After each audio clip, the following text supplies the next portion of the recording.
ਸਤਿ ਸ੍ਰੀ ਅਕਾਲ। ਅੱਜ ਤੁਸੀਂ ਮੇਰੇ ਨਾਲ ਐਟਮ ਕੀ ਹੈ ਬਾਰੇ ਵਿਸ਼ਾਲ ਜਾਣਕਾਰੀ ਹਾਸਲ ਕਰੋਗੇ। ਪਿਛਲੀਆਂ 1-2 ਸਦੀਆਂ ਵਿੱਚ ਸਾਇੰਸ ਨੇ ਇਤਨੀ ਤਰੱਕੀ ਕੀਤੀ ਹੈ ਕਿ ਮਨੁੱਖੀ ਜੀਵਨ ਦੇ ਹਰ ਖੇਤਰ ਵਿੱਚ ਉਸ ਦਾ ਅਸਰ ਦਿਸ ਰਿਹਾ ਹੈ। ਘਰਾਂ ਦੀ ਉਸਾਰੀ ਵਿੱਚ, ਕੱਪੜਿਆਂ ਦੇ ਬੁਣਨ ਵਿੱਚ, ਬਿਮਾਰੀਆਂ ਦਾ ਇਲਾਜ ਕਰਨ ਵਿੱਚ, ਖਾਣਾ ਪਕਾਉਣ ਜਾਂ ਸਫ਼ਰ ਕਰਨ ਦੇ ਸਾਧਨਾਂ ਵਿੱਚ ਸਾਇੰਸ ਨੇ ਹੈਰਾਨ ਕਰਨ ਵਾਲੀ ਤਬਦੀਲੀ ਲਿਆ ਦਿੱਤੀ ਹੈ। ਜਿਹੜੇ ਵਿਦਵਾਨਾਂ ਨੇ ਮਨੁੱਖੀ ਆਤਮਾ ਨੂੰ ਸਮਝਣ ਦੀ ਕੋਸ਼ਿਸ਼ ਕੀਤੀ, ਉਹਨਾਂ ਨੇ ਮਨੋਵਿਗਿਆਨ ਦੀ ਨੀਂਹ ਰੱਖੀ। ਜਿਹੜੇ ਆਪਣੇ ਆਸ-ਪਾਸ ਦੀਆਂ ਵਸਤਾਂ ਨੂੰ ਵੇਖਣ ਤੇ ਸਮਝਣ ਦੀ ਕੋਸ਼ਿਸ਼ ਵਿੱਚ ਲੱਗ ਗਏ, ਉਹਨਾਂ ਨੇ ਸਾਇੰਸ ਦੀ ਨੀਂਹ ਰੱਖੀ। ਉਹਨਾਂ ਨੇ ਕੁਦਰਤ ਦੇ ਕਾਨੂੰਨਾਂ ਨੂੰ ਸਮਝ ਕੇ ਮਨੁੱਖ ਦੇ ਜੀਵਨ ਨੂੰ ਸੁਖੀ ਬਣਾਉਣ ਲਈ ਕਈ ਕਾਢਾਂ ਕੱਢੀਆਂ। ਉਹਨਾਂ ਨੇ ਵਸਤਾਂ ਦੀ ਵੰਡ ਠੋਸ, ਤਰਲ ਅਤੇ ਗੈਸ ਵਿੱਚ ਕਰ ਦਿੱਤੀ। ਲੋਹਾ, ਕੋਇਲਾ, ਲੱਕੜੀ ਆਦਿ ਨੂੰ ਠੋਸ, ਪਾਣੀ, ਦੁੱਧ, ਤੇਲ ਆਦਿ ਨੂੰ ਤਰਲ ਅਤੇ ਹਵਾ, ਭਾਫ਼ ਨੂੰ ਗੈਸ ਦਾ ਨਾਂ ਦਿੱਤਾ।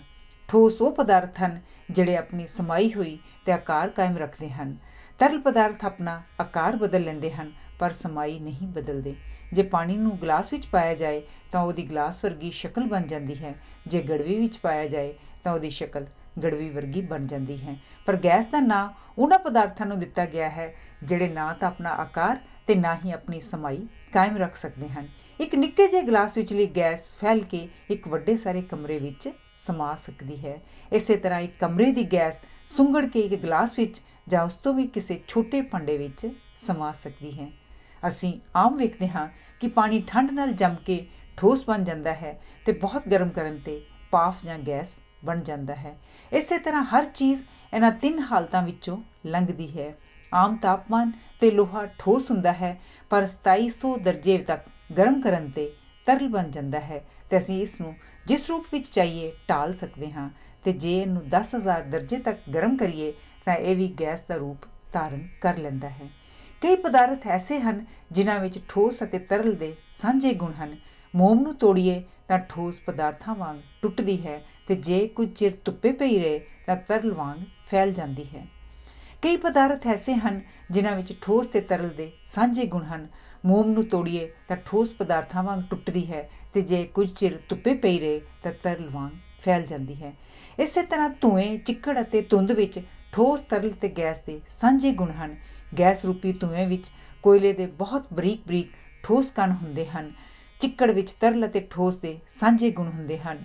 ਧੁੰਦ ਵਿੱਚ ਮਿੱਟੀ ਦੇ ਬਰੀਕ ਕਿਣਕੇ, ਭਾਫ਼ ਅਤੇ ਪਾਣੀ ਦੇ ਕਣ ਹੁੰਦੇ ਹਨ।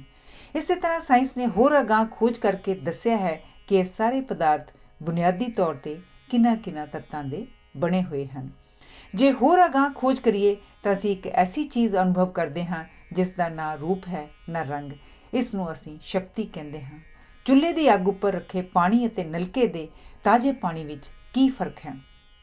ਅੱਗ ਉੱਪਰ ਰੱਖੇ ਪਾਣੀ ਵਿੱਚ ਗਰਮੀ ਹੈ। ਗਰਮੀ ਨੂੰ ਅਸੀਂ ਮਹਿਸੂਸ ਕਰਦੇ ਹਾਂ ਪਰ ਵੇਖ ਨਹੀਂ ਸਕਦੇ ਅਤੇ ਨਾ ਹੀ ਇਸ ਨੂੰ ਤੋਲ ਸਕਦੇ ਹਾਂ। ਇਸੇ ਤਰ੍ਹਾਂ ਰੌਸ਼ਨੀ ਅਤੇ ਬਿਜਲੀ ਦਰਵ ਨਹੀਂ ਹਨ ਕਿਉਂਕਿ ਨਾ ਹੀ ਇਹਨਾਂ ਦਾ ਭਾਰ ਹੈ ਤੇ ਨਾ ਹੀ ਇਹ ਕੋਈ ਥਾਂ ਘੇਰਦੇ ਹਨ। ਗਰਮੀ ਤੇ ਰੌਸ਼ਨੀ ਸ਼ਕਤੀ ਦੇ 2 ਵੱਖ ਰੂਪ ਹਨ। ਸ਼ਕਤੀ ਕੋਈ ਵਸਤੂ ਨਹੀਂ, ਇਹ ਅਸਲ ਵਿੱਚ ਕਿਰਿਆ ਦਾ ਆਧਾਰ ਹੈ। ਇਹ ਹਰ ਗਤੀ ਵਿੱਚ, ਹਰ ਘਟਨਾ ਵਿੱਚ ਮੌਜੂਦ ਹੁੰਦੀ ਹੈ। ਇਹ ਪ੍ਰਤੱਖ ਰੂਪ ਵਿੱਚ ਅਲੱਗ ਨਹੀਂ ਵੇਖੀ ਜਾ ਸਕਦੀ। ਅਸੀਂ ਇਸ ਨੂੰ ਹਮੇਸ਼ਾ ਦਰਵ ਪਦਾਰਥਾਂ ਵਿੱਚ ਹੀ ਮਹਿਸੂਸ ਕਰ ਸਕਦੇ ਹਾਂ, ਅਲੱਗ ਨਹੀਂ। ਇੱਕ ਰਿੜ ਰਹੇ ਗੇਂਦ ਵਿੱਚ ਉਸ ਦੀ ਗਤੀ ਦੇ ਕਾਰਨ ਸ਼ਕਤੀ ਮੌਜੂਦ ਹੈ। ਜਦ ਇਹ ਗੇਂਦ ਕਿਸੇ ਹੋਰ ਦੇ ਗੇਂਦ ਨਾਲ ਟਕਰਾਉਂਦਾ ਹੈ ਤਾਂ ਇਹ ਆਪਣੀ ਸ਼ਕਤੀ ਦਾ ਕੁਝ ਹਿੱਸਾ ਦੂਜੇ ਗੇਂਦ ਨੂੰ ਦੇ ਦਿੰਦਾ ਹੈ ਤੇ ਉਹ ਵੀ ਰਿੜਨ ਲੱਗ ਜਾਂਦਾ ਹੈ। ਸ਼ਕਤੀ ਉਹਨੂੰ ਕਹਿੰਦੇ ਹਨ ਜਿਹੜੀ ਦਰਵ ਵਿੱਚ ਕੋਈ ਪਰਿਵਰਤਨ ਲਿਆਏ। ਜਿਵੇਂ ਗਰਮੀ ਦੀ ਸ਼ਕਤੀ ਪਾਣੀ ਨੂੰ ਭਾਫ਼ ਵਿੱਚ ਬਦਲਦੀ ਹੈ। ਰੌਸ਼ਨੀ ਦੀ ਸ਼ਕਤੀ ਚੀਜ਼ਾਂ ਦੇ ਰੰਗ ਨੂੰ ਉਡਾ ਦਿੰਦੀ ਹੈ। ਜੇ ਧੁੱਪ ਵਿੱਚ ਕੋਈ ਰੰਗਦਾਰ ਕਾਗਜ਼ ਜਾਂ ਕੱਪੜਾ ਰੱਖੀਏ ਤਾਂ ਉਹਦਾ ਰੰਗ ਉੱਡ ਜਾਂਦਾ ਹੈ। ਬਿਜਲੀ ਦੀ ਸ਼ਕਤੀ ਨਾਲ ਟਰੈਮਾਂ ਚੱਲਦੀਆਂ ਹਨ। ਕੱਪੜੇ ਇਸਤਰੀ ਕੀਤੇ ਜਾ ਸਕਦੇ ਹਨ। ਹਜ਼ਾਰਾਂ ਕੋਹਾਂ ਤੋਂ ਰੇਡੀਓ ਰਾਹੀਂ ਆਵਾਜ਼ ਸੁਣੀ ਜਾ ਸਕਦੀ ਹੈ। ਇਸੇ ਤਰ੍ਹਾਂ ਇੱਕ ਹੋਰ ਪ੍ਰਕਾਰ ਦੀ ਸ਼ਕਤੀ ਹੈ ਜਿਸ ਨੂੰ ਅਸੀਂ ਰਸਾਇਣਿਕ ਸ਼ਕਤੀ ਕਹਿੰਦੇ ਹਾਂ। ਸੂਰਜ ਰੌਸ਼ਨੀ ਦੇ ਰੂਪ ਵਿੱਚ ਆਪਣੀ ਸ਼ਕਤੀ ਧਰਤੀ ਵੱਲ 18,06,300 ਮੀਲ ਪ੍ਰਤੀ ਸੈਕਿੰਡ ਦੀ ਗਤੀ ਨਾਲ ਅਣਮਿੱਥੀ ਮਾਤਰਾ ਵਿੱਚ ਘੱਲਦਾ ਰਹਿੰਦਾ ਹੈ ਤੇ ਉਹ ਧਰਤੀ ਤੇ ਪਹੁੰਚ ਕੇ ਗਰਮੀ ਵਿੱਚ ਬਦਲ ਜਾਂਦੀ ਹੈ। ਸੂਰਜ ਦੇ ਪ੍ਰਕਾਸ਼ ਨਾਲ ਹਰ ਸਾਲ 1,000 ਕਰੋੜ ਟਨ ਲੱਕੜੀ, ਕਈ ਲੱਖਾਂ ਟਨ ਕਣਕ, ਚਾਵਲ ਅਤੇ ਹੋਰ ਖਾਣ ਵਾਲੀਆਂ ਚੀਜ਼ਾਂ ਪੈਦਾ ਹੁੰਦੀਆਂ ਹਨ। ਇਹਨਾਂ ਚੀਜ਼ਾਂ ਦੇ ਅੰਦਰ ਸ਼ਕਤੀ ਰਸਾਇਣਿਕ ਰੂਪ ਵਿੱਚ ਬੰਦ ਹੁੰਦੀ ਹੈ। ਇਹ ਗਤੀ ਦੁਆਰਾ ਪੈਦਾ ਹੋਈ ਸ਼ਕਤੀ ਨਹੀਂ ਬਲਕਿ ਇਕੱਠੀ ਕੀਤੀ ਜਾ ਸਕਦੀ ਹੈ। शक्ति किसी रूप विच भी होवे, ਇਹ गति विच बदली जा सकती है। रसायनिक शक्ति कोयले विच हुंदी है ते पानी नूं गर्म करन जां इंजन नूं चलाउण दे काम विच वरती जा सकती है। अनाज विचली रसायनिक शक्ति साडे शरीर नूं जो एक किस्म दा इंजन है तुरन फिरन अते सोचण विचारण विच सहायता दिंदी है। जे एक पत्थर दा टुकड़ा शीशे ते हौली जी टिका दिता जाए तां उस नाल शीशा नहीं टुटदा। जो पत्थर कुछ दूरों शीशे ते आ डिगे तां शीशा टुट जांदा है। इस शक्ति नूं जिहड़ी पत्थर विच उसकी गति के कारण पैदा हो जाती है काइनेटिक जां गतिज शक्ति कहते हैं। इस तरह धरती ते पए हुए पत्थर विच शक्ति नहीं हुंदी, पर जे उसे पत्थर नूं चुक के पहाड़ की चोटी ते ले जाया जाए तो उस विच शक्ति भर जाती है। इस शक्ति नूं पोटेंशियल जां भरी गई शक्ति कहा जाता है। जिन्नी शक्ति वरत के असीं उसनूं चुक के पहाड़ की चोटी ते लै गए हाँ, उतनी ही शक्ति उस विच भर जाती है। इस शक्ति नूं असीं लोड़ पैण ते वरत सकते हैं। जद असी किसी चीज़ विच गति द्वारा शक्ति पैदा करते हैं, जिवें पत्थर नूं रेड़ के जां रेड़ी नूं धक्का दे के, तां असीं वेखदे हां कि थोड़ी दूर जाके पत्थर रुक जाता है ते रेड़ी खड़ो जाती है। तुसीं पुछोगे कि उस विच पैदा हुई शक्ति कित्थे चली गई है। असल विच यह शक्ति गर्मी विच बदल जाती है। रेड़ी दे पहिए अते पत्थर जिन्हां ते ओह रिड़दी है दोवें गर्म हो जाते हैं। इन्हां दे नाल लगदी हवा भी थोड़ी बहुत गर्म हो जाती है। जदों असीं सरीरक शक्ति वरत के हत्थां नूं आपस विच रगड़दे हां तां साडे हत्थ गर्म हो जाते हैं। किसी चीज़ नूं रगड़न विच वरती शक्ति गर्मी विच बदल जाती है। कोयले दे बदलन तो पैदा हुई गर्मी नूं शक्ति के रूप विच असीं इंजन चलाउण लई वरतदे हां। इस तरह इंजन विच गति के कारण पैदा हुई शक्ति का कुछ हिस्सा उहदे पहियां नूं गर्म करन विच लग जाता है। गर्मी गति की शक्ति विच अते शक्ति की शक्ति गर्मी विच बदली जा सकती है। इस तो सिद्ध हुंदा है कि शक्ति एक रूप तो दूजे रूप विच बदली जा सकती है, पर ना ही वो नवें सिरों पैदा की जा सकती है ते ना ही नष्ट की जा सकती है। जो साडे आले दुआले द्रव अते शक्ति दो चीज़ां हन, शक्ति हर चीज़ नूं गति विच लिआउंदी है। ये भावें किसी रूप विच भी होवे, इस दी मात्रा विच कोई फर्क नहीं हुंदा। अज असीं तुसीं मेरे नाल जानकारी हासिल करोगे एटम की है। शुभ इच्छावां। धन्नवाद। हरजीत पंगला। एटम की होंद।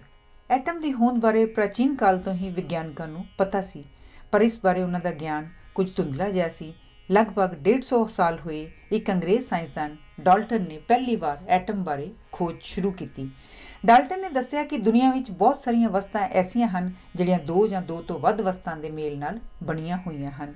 जिस तरह पानी विच दो गैसां हुंदियां हन, हाइड्रोजन अते ऑक्सीजन। असीं पानी विच बिजली की तार पा के इहनूं मुड़ हाइड्रोजन अते ऑक्सीजन विच निखेड़ सकते हैं, पर जो असीं हाइड्रोजन जां ऑक्सीजन नूं होर अगाह निखेड़न की कोशिश करिए तां सफल नहीं हो सकांगे, क्योंकि ये किसी होर वस्त के संयोग तो नहीं बणीआं। कार्बन, हाइड्रोजन अते ऑक्सीजन वर्गियां वस्तुआं नूं रसायनिक तत्त कहते हैं, क्योंकि यह किसी चीज़ का मिश्रण नहीं हैं। कुल रसायनिक तत्त जिन्हां बारे हाली तक पता लग चुका है 100 के लगभग हैं। जिन्नियां वस्तां असीं आले दुआले वेखदे हां, ਇਹ इन्हां दो जां दो तो वध रसायनिक तत्तां दे मेल नाल बणीआं होईआं हन। इस तरह लकड़ी, दुध, लूण आदि इन्हां दो जां दो तो वध तत्तां दे मिश्रण नाल बणीआं वस्तां नूं यौगिक कहंदे हन। कई रसायनिक तत्त तां आम मिलदे हन, जिवें सोना, चांदी, लोहा, तांबा, कोयला, जिस्त, सिक्का, गंधक, कैल्शियम, पारा, ऑक्सीजन आदि। पर कई रसायनिक तत्त बहुत घੱਟ मात्रा विच मिलदे हन। जे ਉਹ मिलदे भी ਹਨ ਤਾਂ शुद्ध रूप विच नहीं, बल्कि दूजे तत्तां नाल रले हुए मिलदे हन। इन्हां नूं दूजियां तत्तां तो निखेड़ के अलग करना पैंदा है, जिस तरह सोडियम, पोटाशियम आदि। आम लूण जिहड़ा असीं घरां विच वरतदे हां, दो तत्तां दा बणिआ हुंदा है। एक तत्त सोडियम है ते दूजा क्लोरीन गैस। सोडियम एक चमकदार ਜਿਹੀ धात हुंदी है ते क्लोरीन एक हरे रंग की गैस हुंदी है। पर जदों ये दोवें तत्त आपस विच रल जांदे हन तां सधारण लूण बण जांदा है। इस विच ना तां सोडियम के गुण हुंदे हन, ना ही क्लोरीन दे।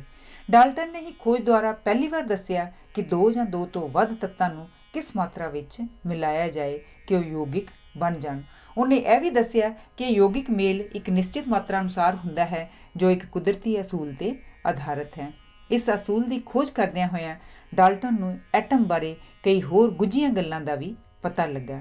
उन्हें दस्सिया कि हर रसायनिक तत्त एटमां दा बनिया हुंदा है ते तत्त दे सारे एटम बनतर विच इक्को ਜਿਹੇ हुंदे हन ते दूजे तत्त दे एटमां कोलों ਭਿੰਨ ਹੁੰਦੇ ਹਨ।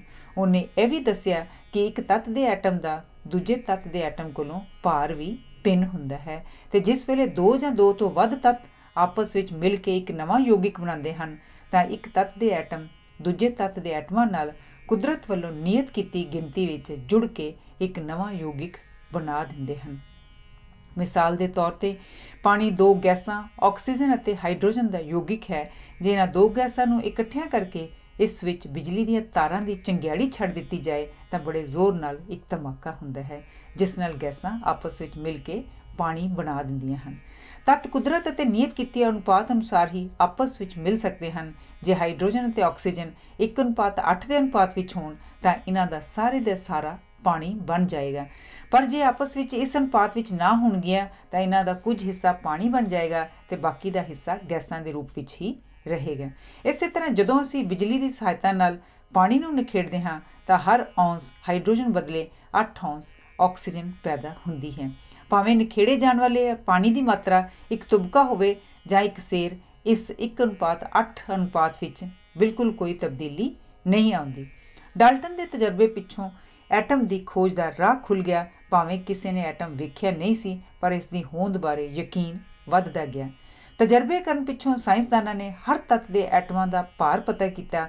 ਸਭ ਤੋਂ ਪਹਿਲਾਂ ਆਕਸੀਜਨ ਦੇ ਐਟਮ ਦਾ ਭਾਰ 16 ਨਿਯਤ ਕੀਤਾ ਗਿਆ। ਇਸ ਤੋਂ ਬਾਕੀਆਂ ਦੇ ਭਾਰ ਦਾ ਅੰਦਾਜ਼ਾ ਲਾਇਆ ਗਿਆ। ਹਾਈਡਰੋਜਨ ਦਾ ਐਟਮ ਸਭ ਤੋਂ ਹਲਕਾ ਹੁੰਦਾ ਹੈ ਅਤੇ ਇਸ ਦਾ ਭਾਰ 1 ਹੈ। ਇਸੇ ਤਰ੍ਹਾਂ ਕਾਰਬਨ ਦੇ ਐਟਮ ਦਾ ਭਾਰ 12, ਨਾਈਟ੍ਰੋਜਨ ਦੇ ਐਟਮ ਦਾ 14, ਸੋਡੀਅਮ ਦੇ ਐਟਮ ਦਾ 23 ਅਤੇ ਮੈਗਨੀਸ਼ੀਅਮ ਦੇ ਐਟਮ ਦਾ ਭਾਰ 24 ਹੈ। ਕੀ ਐਟਮ ਸੱਚਮੁੱਚ ਹਨ? ਡਾਲਟਨ ਤੋਂ ਕੁਝ ਸਮਾਂ ਪਹਿਲਾਂ ਇੱਕ ਹੋਰ ਮਸ਼ਹੂਰ ਸਾਇੰਸਦਾਨ ਨਿਊਟਨ ਨੇ ਸਾਨੂੰ ਇੱਕ ਨਵੀਂ ਸ਼ਕਤੀ ਬਾਰੇ ਦੱਸਿਆ, ਜਿਹੜੀ ਇੱਕ ਪੱਥਰ ਨੂੰ ਧਰਤੀ ਵੱਲ ਡਿੱਗਣ 'ਤੇ ਮਜਬੂਰ ਕਰਦੀ ਹੈ। ਇਹੀ ਸ਼ਕਤੀ ਪ੍ਰਿਥਵੀ, ਮੰਗਲ, ਸ਼ੁੱਕਰ ਅਤੇ ਹੋਰ ਗ੍ਰਹਿਾਂ ਨੂੰ ਸੂਰਜ ਦੇ ਗਿਰਦ ਘੁੰਮਦਿਆਂ ਰੱਖਦੀ ਹੈ ਅਤੇ ਉਹਨਾਂ ਨੂੰ ਸੂਰਜ ਕੋਲੋਂ ਨਿਖੜਨ ਨਹੀਂ ਦਿੰਦੀ। ਇਸੇ ਤਰ੍ਹਾਂ ਇੱਕ ਸਾਇੰਸਦਾਨ ਨੇ, ਜਿਸ ਦਾ ਨਾਂ ਰੋਬਰਟ ਬਾਇਲ ਸੀ, ਦੱਸਿਆ ਕਿ ਹਵਾ ਦੇ ਕਣ ਬੜੀ ਤੇਜ਼ੀ ਨਾਲ ਇੱਕ ਦੂਜੇ ਨੂੰ ਵੱਜ ਕੇ ਟੈਨਿਸ ਦੇ ਗੇਂਦ ਵਾਂਗ ਬੁੜਕਦੇ ਰਹਿੰਦੇ ਹਨ। ਇਸ ਨਾਲ ਹਵਾ ਵਿੱਚ ਦਬਾਅ ਸ਼ਕਤੀ ਪੈਦਾ ਹੋ ਜਾਂਦੀ ਹੈ। ਜਦੋਂ ਹਵਾ ਚੱਲ ਰਹੀ ਹੁੰਦੀ ਹੈ ਤਾਂ ਉਹ ਸਾਡੇ ਨਾਲ ਟਕਰਾਉਂਦੀ ਹੈ। ਅਸੀਂ ਉਸ ਦੇ ਇਸ ਤਰ੍ਹਾਂ ਟਕਰਾਉਣ ਨੂੰ ਦਬਾਅ ਦੇ ਰੂਪ ਵਿੱਚ ਮਹਿਸੂਸ ਕਰਦੇ ਹਾਂ। ਜਦ ਅਸੀਂ ਫੁੱਟਬਾਲ ਪੰਪ ਦੁਆਰਾ ਫੁੱਟਬਾਲ ਵਿੱਚ ਹਵਾ ਭਰਦੇ ਹਾਂ ਤਾਂ ਅੰਦਰ ਜਾਣ ਵਾਲੀ ਹਵਾ ਫੁੱਟਬਾਲ ਅੰਦਰ ਘੱਟ ਥਾਂ ਹੋਣ ਕਾਰਨ ਸੁੰਗੜ ਜਾਂਦੀ ਹੈ ਅਤੇ ਉਹਦੀ ਸਮਾਈ ਪਹਿਲਾਂ ਨਾਲੋਂ ਅੱਧ ਤੋਂ ਵੀ ਜ਼ਿਆਦਾ ਘੱਟ ਜਾਂਦੀ ਹੈ। ਅਸੀਂ ਬਲੈਡਰ ਵਿੱਚ ਹਵਾ ਜਿੰਨੀ ਜ਼ਿਆਦਾ ਭਰੀ ਜਾਵਾਂਗੇ ਉਤਨਾ ਹੀ ਸਾਨੂੰ ਜ਼ਿਆਦਾ ਜ਼ੋਰ ਲਾਉਣਾ ਪਵੇਗਾ, ਕਿਉਂਕਿ ਫੁੱਟਬਾਲ ਅੰਦਰ ਥਾਂ ਹਰ ਵਾਰ ਪਹਿਲਾਂ ਨਾਲੋਂ ਵੀ ਘੱਟ ਹੋ ਜਾਣ ਨਾਲ ਹਵਾ ਨੂੰ ਹੋਰ ਵੀ ਵੱਧ ਸੁੰਗੜਨਾ ਪੈਂਦਾ ਹੈ। ਬਾਇਲ ਨੇ ਅਨੁਮਾਨ ਲਾ ਕੇ ਦੱਸਿਆ ਕਿ ਉਸ ਥਾਂ ਨਾਲੋਂ ਜਿਤਨੀ ਕਿ ਕੋਈ ਗੈਸ ਆਮ ਘੇਰਦੀ ਹੈ, ਅੱਧੀ ਥਾਂ ਵਿੱਚ ਉਸੇ ਗੈਸ ਦਾ ਦਬਾਅ ਦੁੱਗਣਾ ਹੋ ਜਾਂਦਾ ਹੈ ਅਤੇ ਪਹਿਲਾਂ ਨਾਲੋਂ 1/3 ਥਾਂ ਉਸ ਵਿੱਚ ਦਬਾਅ 3 ਗੁਣਾ ਹੋ ਜਾਂਦਾ ਹੈ। ਕਾਰਨ ਇਹ ਹੈ ਕਿ ਹਵਾ ਦੇ ਗੇਂਦ ਰੂਪੀ ਬਰੀਕ ਬਰੀਕ ਕਣਾਂ ਦੀ ਗਤੀ ਲਈ ਥਾਂ ਘੱਟ ਜਾਂਦੀ ਹੈ।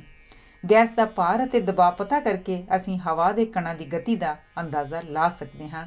ਹਵਾ ਦੇ ਕਣ ਇੱਕ ਦੂਜੇ ਨਾਲ 1700 ਫੁੱਟ ਪ੍ਰਤੀ ਸੈਕਿੰਡ ਦੀ ਗਤੀ ਨਾਲ ਟਕਰਾਉਂਦੇ ਹਨ। ਇਸੇ ਤਰ੍ਹਾਂ ਹਾਈਡਰੋਜਨ ਗੈਸ ਦੇ ਕਣ, ਜੋ ਹਵਾ ਦੇ ਕਣਾਂ ਕੋਲੋਂ ਵੀ ਹਲਕੇ ਹੁੰਦੇ ਹਨ, 17000 ਫੁੱਟ ਪ੍ਰਤੀ ਸੈਕਿੰਡ ਦੀ ਗਤੀ ਨਾਲ ਇੱਕ ਦੂਸਰੇ ਨਾਲ ਟਕਰਾਉਂਦੇ ਹਨ। ਹੋਰ ਅਗਾਂਹ ਖੋਜ ਕਰਨ ਨਾਲ ਸਾਇੰਸਦਾਨਾਂ ਨੂੰ ਪਤਾ ਲੱਗਾ ਹੈ ਕਿ ਕਣਾਂ ਦੀ ਗਤੀ ਨਾਲ ਜਿਹੜੀ ਸ਼ਕਤੀ ਪੈਦਾ ਹੁੰਦੀ ਹੈ ਉਸੇ ਨੂੰ ਅਸੀਂ ਗਰਮੀ ਕਹਿੰਦੇ ਹਾਂ।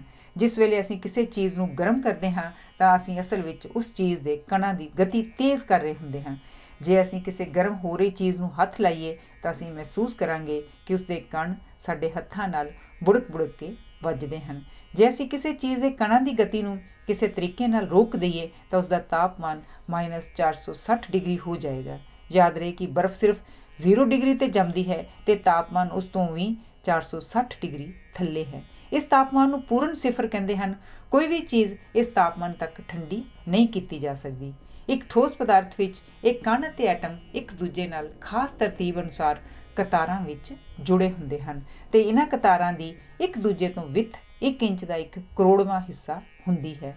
ਕਾਰਬਨ ਦੇ ਐਟਮ ਆਪਸ ਵਿੱਚ 6 ਨੁਕਰੀ ਸ਼ਕਲ ਵਿੱਚ ਜੁੜੇ ਹੁੰਦੇ ਹਨ ਅਤੇ ਸਧਾਰਨ ਲੂਣ ਵਿਚਲੇ ਸੋਡੀਅਮ ਅਤੇ ਕਲੋਰੀਨ ਦੇ ਐਟਮ ਕਣਕਾਰ ਦੀ ਸ਼ਕਲ ਵਿੱਚ ਜੁੜੇ ਹੁੰਦੇ ਹਨ। ਪਰ ਇਸ ਤੋਂ ਇਹ ਅਨੁਮਾਨ ਲਾ ਲੈਣਾ ਠੀਕ ਨਹੀਂ ਕਿ ਐਟਮ ਇੱਕ ਥਾਂ ਖੜ੍ਹੇ ਹਨ। ਅਸਲ ਵਿੱਚ ਐਟਮ ਬੜੀ ਤੇਜ਼ੀ ਨਾਲ ਗਤੀ ਕਰ ਰਹੇ ਹੁੰਦੇ ਹਨ। ਜੇ ਅਸੀਂ ਕਿਸੇ ਚੀਜ਼ ਨੂੰ ਗਰਮ ਕਰੀਏ ਤਾਂ ਉਹਦੇ ਐਟਮਾਂ ਦੀ ਰਫ਼ਤਾਰ ਹੋਰ ਵੀ ਤੇਜ਼ ਹੋ ਜਾਂਦੀ ਹੈ। ਉਸ ਤੋਂ ਵੀ ਉੱਚੇ ਤਾਪਮਾਨ 'ਤੇ ਇਹਨਾਂ ਐਟਮਾਂ ਦੀ ਤਰਤੀਬ ਟੁੱਟ ਜਾਂਦੀ ਹੈ ਤੇ ਠੋਸ ਪਦਾਰਥ ਪਿਘਲਣਾ ਸ਼ੁਰੂ ਹੋ ਜਾਂਦਾ ਹੈ। ਉਹ ਪੂਰੀ ਤਰ੍ਹਾਂ ਪਿਘਲ ਕੇ ਤਰਲ ਬਣ ਜਾਂਦਾ ਹੈ ਤੇ ਉਸਦੇ ਐਟਮ ਆਜ਼ਾਦੀ ਨਾਲ ਇੱਧਰ ਉੱਧਰ ਘੁੰਮ ਸਕਦੇ ਹਨ। ਜਦੋਂ ਕੋਈ ਚੀਜ਼ ਤਰਲ ਬਣ ਜਾਂਦੀ ਹੈ ਤਾਂ ਉਹਦੇ ਐਟਮ ਆਜ਼ਾਦ ਹੋ ਜਾਂਦੇ ਹਨ ਅਤੇ ਆਪਸ ਵਿੱਚ ਟਕਰਾਉਣਾ ਸ਼ੁਰੂ ਕਰ ਦਿੰਦੇ ਹਨ। ਇਹਨਾਂ ਵਿੱਚੋਂ ਕਈਆਂ ਦੀ ਰਫ਼ਤਾਰ ਬਾਕੀਆਂ ਨਾਲੋਂ ਤੇਜ਼ ਹੋ ਜਾਂਦੀ ਹੈ। ਇਹਨਾਂ ਤੇਜ਼ ਰਫ਼ਤਾਰ ਐਟਮਾਂ ਜਾਂ ਕਣਾਂ ਵਿੱਚੋਂ ਜੇ ਕੋਈ ਅਚਾਨਕ ਤਰਲ ਦੇ ਉੱਪਰਲੇ ਤਲ ਲਾਗੇ ਪਹੁੰਚ ਜਾਏ ਤਾਂ ਉਹ ਤਰਲ ਵਿੱਚੋਂ ਬਿਲਕੁਲ ਅਲੱਗ ਹੋ ਕੇ ਬਾਹਰ ਨਿਕਲ ਜਾਂਦਾ ਹੈ। ਤਰਲ ਦੇ ਕਣਾਂ ਇਸ ਤਰ੍ਹਾਂ ਅਲੱਗ ਹੋ ਜਾਣ ਨੂੰ ਅਸੀਂ ਵਾਸ਼ਪੀਕਰਨ ਜਾਂ ਭਾਫ਼ ਬਣਨਾ ਕਹਿੰਦੇ ਹਾਂ। ਜਿਹੜੇ ਕਣ ਅਲੱਗ ਹੋ ਜਾਂਦੇ ਹਨ ਉਹ ਭਾਫ਼ ਜਾਂ ਗੈਸ ਬਣ ਜਾਂਦੇ ਹਨ। ਜੇ ਅਸੀਂ ਇੱਕ ਕਮਰੇ ਵਿੱਚ ਅਤਰ ਦੀ ਸ਼ੀਸ਼ੀ ਦਾ ਮੂੰਹ ਖੋਲੀਏ ਤਾਂ ਅਤਰ ਵਾਸ਼ਪ ਬਣ ਕੇ ਇੱਕਦਮ ਉੱਡਣਾ ਸ਼ੁਰੂ ਹੋ ਜਾਂਦਾ ਹੈ, ਪਰ ਵਾਸ਼ਪ ਨੂੰ ਫੈਲ ਕੇ ਇੱਕ ਥਾਂ ਤੋਂ ਦੂਜੀ ਥਾਂ ਤੱਕ ਜਾਣ ਲਈ ਕੁਝ ਸਮਾਂ ਲੱਗ ਜਾਂਦਾ ਹੈ, ਕਿਉਂਕਿ ਹਵਾ ਦੇ ਅਣਗਿਣਤ ਕਣਾਂ ਵਿੱਚੋਂ ਦੀ ਲੰਘਣ ਸਮੇਂ ਵਾਸ਼ਪ ਦੇ ਕਣਾਂ ਦੀ ਗਤੀ ਘੱਟ ਜਾਂਦੀ ਹੈ। ਜੇ ਕਮਰੇ ਵਿੱਚ ਹਵਾ ਨਾ ਹੁੰਦੀ ਤਾਂ ਉਹ ਪਲ ਵਿੱਚ ਹੀ ਸਾਰੇ ਕਮਰੇ ਵਿੱਚ ਫੈਲ ਜਾਂਦੇ। ਜਿਸ ਵੇਲੇ ਵਾਸ਼ਪ ਦਾ ਕਣ ਹਵਾ ਦੇ ਕਣ ਨਾਲ ਟਕਰਾਉਂਦਾ ਹੈ ਤਾਂ ਉਹ ਕੰਧ ਨਾਲ ਟੈਨਿਸ ਦੇ ਗੇਂਦ ਵੰਜਰ ਵਾਂਗ ਵਾਪਸ ਬੁੜਕਦਾ ਹੈ। ਵਾਪਸੀ ਤੇ ਵਾਰੀ-ਵਾਰੀ ਹੋਰ ਕਣਾਂ ਨਾਲ ਟਕਰਾ ਕੇ ਉਹਦੀ ਦਿਸ਼ਾ ਹਰ ਪਲ ਬਦਲਦੀ ਰਹਿੰਦੀ ਹੈ। ਇਸ ਤਰ੍ਹਾਂ ਇਹਦਾ ਰਸਤਾ ਬੇਤਰਤੀਬ ਜਿਹਾ ਬਣ ਜਾਂਦਾ ਹੈ। ਐਟਮ ਅਤੇ ਕਣ ਇਤਨੇ ਛੋਟੇ ਹੁੰਦੇ ਹਨ ਕਿ ਉਹਨਾਂ ਦੇ ਸਾਈਜ਼ ਦਾ ਅਨੁਮਾਨ ਨਹੀਂ ਲਾਇਆ ਜਾ ਸਕਦਾ। ਆਕਸੀਜਨ ਗੈਸ ਦੇ 8 ਕਰੋੜ ਐਟਮ ਜੇ ਨਾਲ-ਨਾਲ ਇੱਕ ਕਤਾਰ ਵਿੱਚ ਰੱਖੇ ਜਾਣ ਤਾਂ ਉਸ ਕਤਾਰ ਦੀ ਲੰਬਾਈ ਕੇਵਲ 1 ਇੰਚ ਹੋਵੇਗੀ। ਐਟਮ ਦੇ ਸਾਈਜ਼ ਦਾ ਥੋੜ੍ਹਾ ਬਹੁਤ ਅਨੁਮਾਨ ਇੱਕ ਹੋਰ ਮਿਸਾਲ ਤੋਂ ਵੀ ਲੱਗ ਸਕਦਾ ਹੈ। ਪਾਣੀ ਦਾ ਇੱਕ ਗਲਾਸ ਲਓ। ਫਰਜ਼ ਕਰੋ ਤੁਸੀਂ ਕਿਸੇ ਤਰ੍ਹਾਂ ਉਸ ਗਲਾਸ ਵਿਚਲੇ ਪਾਣੀ ਦੇ ਹਰ ਐਟਮ 'ਤੇ ਨਿਸ਼ਾਨ ਲਾ ਦਿੰਦੇ ਹੋ ਤਾਂ ਜੋ ਜੇ ਤੁਸੀਂ ਉਸਨੂੰ ਕਿਸੇ ਹੋਰ ਥਾਂ ਦੇਖ ਲਓ ਤਾਂ ਫੌਰਨ ਪਛਾਣ ਸਕੋ। ਇਸ ਪਾਣੀ ਨੂੰ ਸਮੁੰਦਰ ਵਿੱਚ ਡੋਲ ਦਿਓ। ਕਈ ਸਾਲਾਂ ਪਿੱਛੋਂ ਉਹ ਪਾਣੀ ਸਮੁੰਦਰ ਦੇ ਪਾਣੀ ਵਿੱਚ ਚੰਗੀ ਤਰ੍ਹਾਂ ਘੁਲ ਮਿਲ ਜਾਵੇਗਾ। ਹੁਣ ਤੁਸੀਂ ਅਮਰੀਕਾ ਜਾਂ ਇੰਗਲੈਂਡ ਜਾ ਕੇ ਸਮੁੰਦਰ ਵਿੱਚੋਂ ਪਾਣੀ ਦਾ ਇੱਕ ਗਲਾਸ ਭਰ ਲਓ। ਉਸ ਵਿੱਚ ਤੁਹਾਨੂੰ ਘੱਟੋ ਘੱਟ 1000 ਉਹ ਐਟਮ ਲੱਭਣਗੇ ਜਿਨ੍ਹਾਂ ਦੇ ਤੁਸੀਂ ਪਛਾਣਨ ਲਈ ਨਿਸ਼ਾਨ ਲਾਏ ਸਨ। ਇੱਕ ਹੋਰ ਹੈਰਾਨ ਕਰਨ ਵਾਲੀ ਗੱਲ ਇਹ ਹੈ ਕਿ ਹਵਾ ਵਿਚਲਾ ਇੱਕ ਕਣ ਦੂਜੇ ਕਣ ਨਾਲ 1 ਸੈਕਿੰਡ ਵਿੱਚ 500 ਕਰੋੜ ਵਾਰੀ ਟਕਰਾਉਂਦਾ ਹੈ। ਪਰ ਇਹਨਾਂ ਦਾ ਟਕਰਾਉਣਾ ਗੇਂਦਾਂ ਦੇ ਆਪਸ ਵਿੱਚ ਟਕਰਾਉਣ ਅਤੇ ਬੁੜਕਣ ਵਾਂਗ ਨਹੀਂ।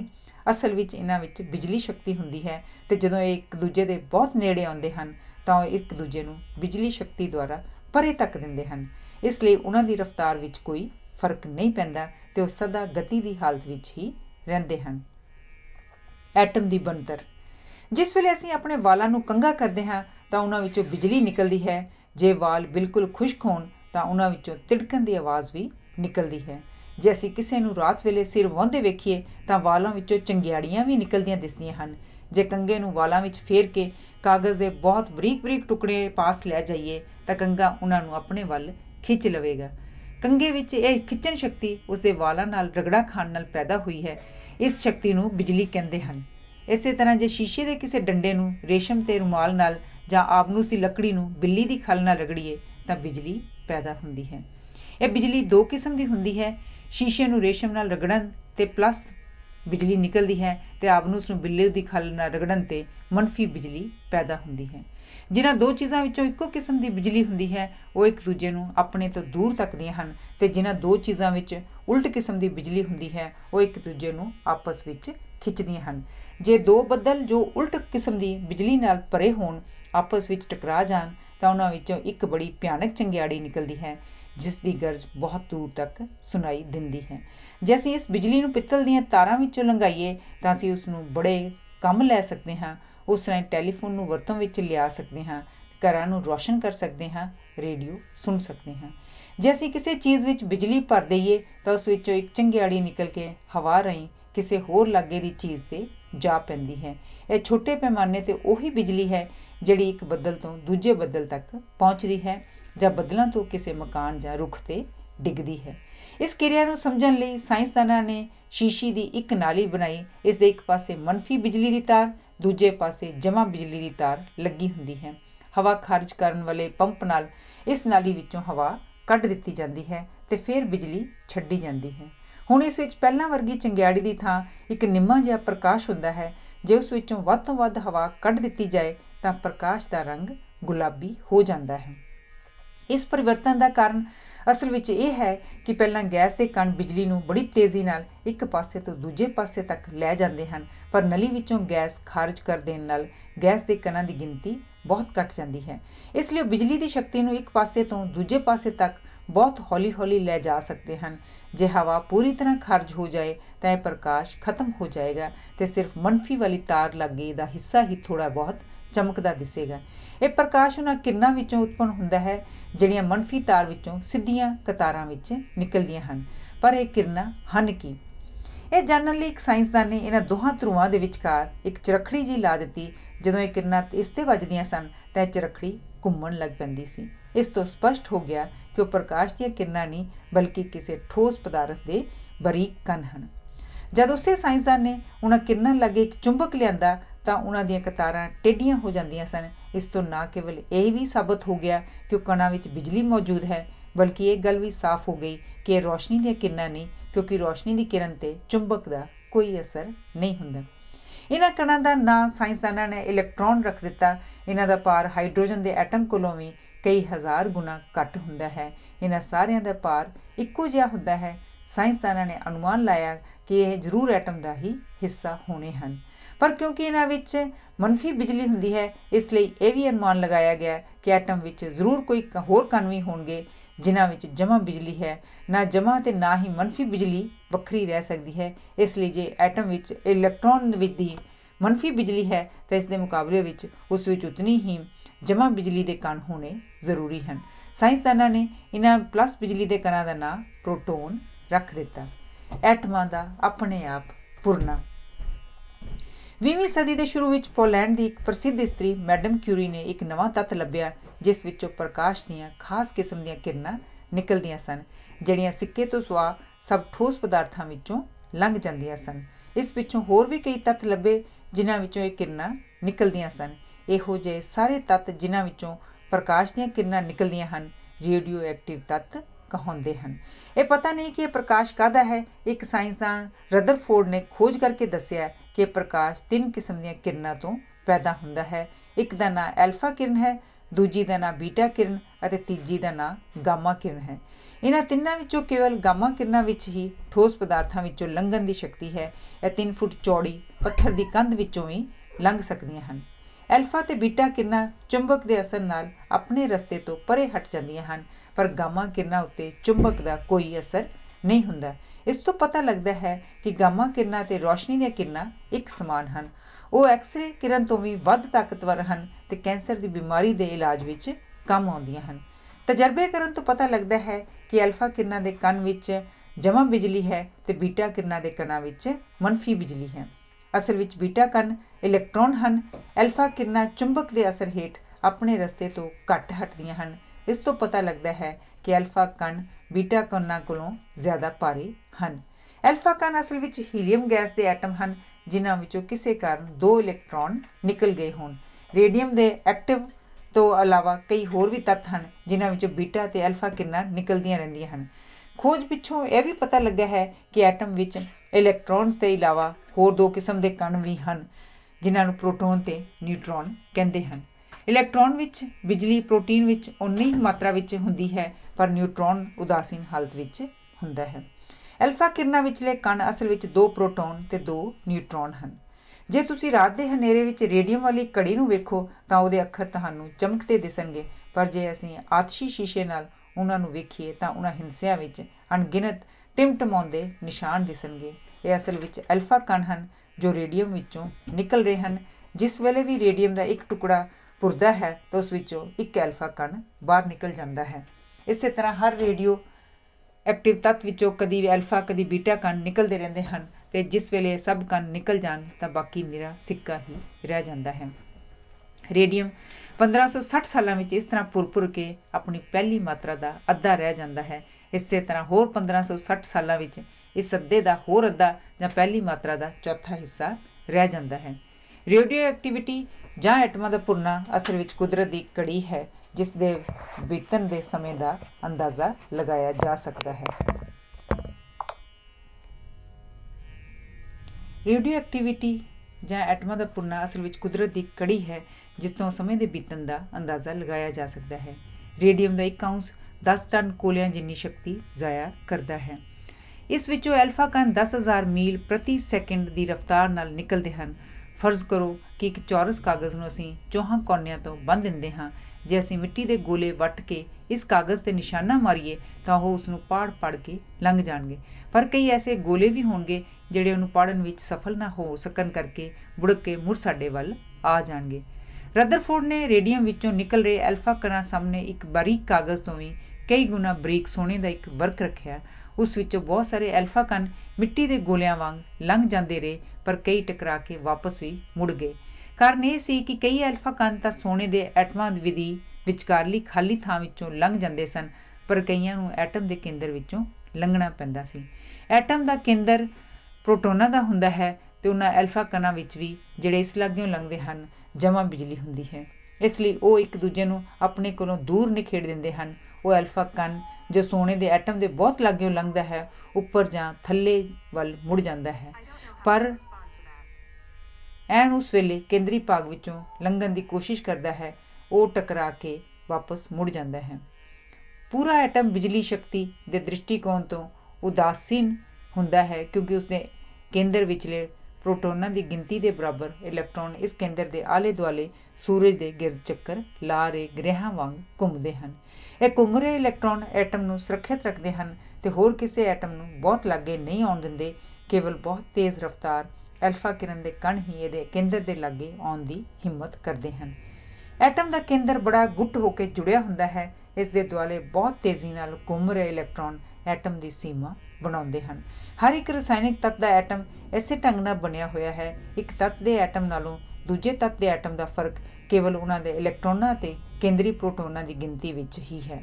ਹਰ ਇੱਕ ਰਸਾਇਣਿਕ ਤੱਤ ਵਿੱਚ ਇਹ ਗਿਣਤੀ ਵੱਖ-ਵੱਖ ਹੁੰਦੀ ਹੈ। ਹਾਈਡਰੋਜਨ ਦੇ ਐਟਮ ਦੇ ਕੇਂਦਰ ਵਿੱਚ ਕੇਵਲ ਇੱਕ ਪ੍ਰੋਟੋਨ ਹੁੰਦਾ ਹੈ ਅਤੇ ਇਸ ਦੇ ਦੁਆਲੇ ਘੁੰਮ ਰਿਹਾ ਇੱਕ ਇਲੈਕਟ੍ਰੋਨ ਹੁੰਦਾ ਹੈ। ਹਾਈਡਰੋਜਨ ਦੇ ਐਟਮ ਦੀ ਬਣਤਰ ਸਭ ਤੋਂ ਸਧਾਰਨ ਹੁੰਦੀ ਹੈ ਅਤੇ ਹੋਰਨਾਂ ਸਭ ਐਟਮਾਂ ਤੋਂ ਹਲਕਾ ਹੁੰਦਾ ਹੈ।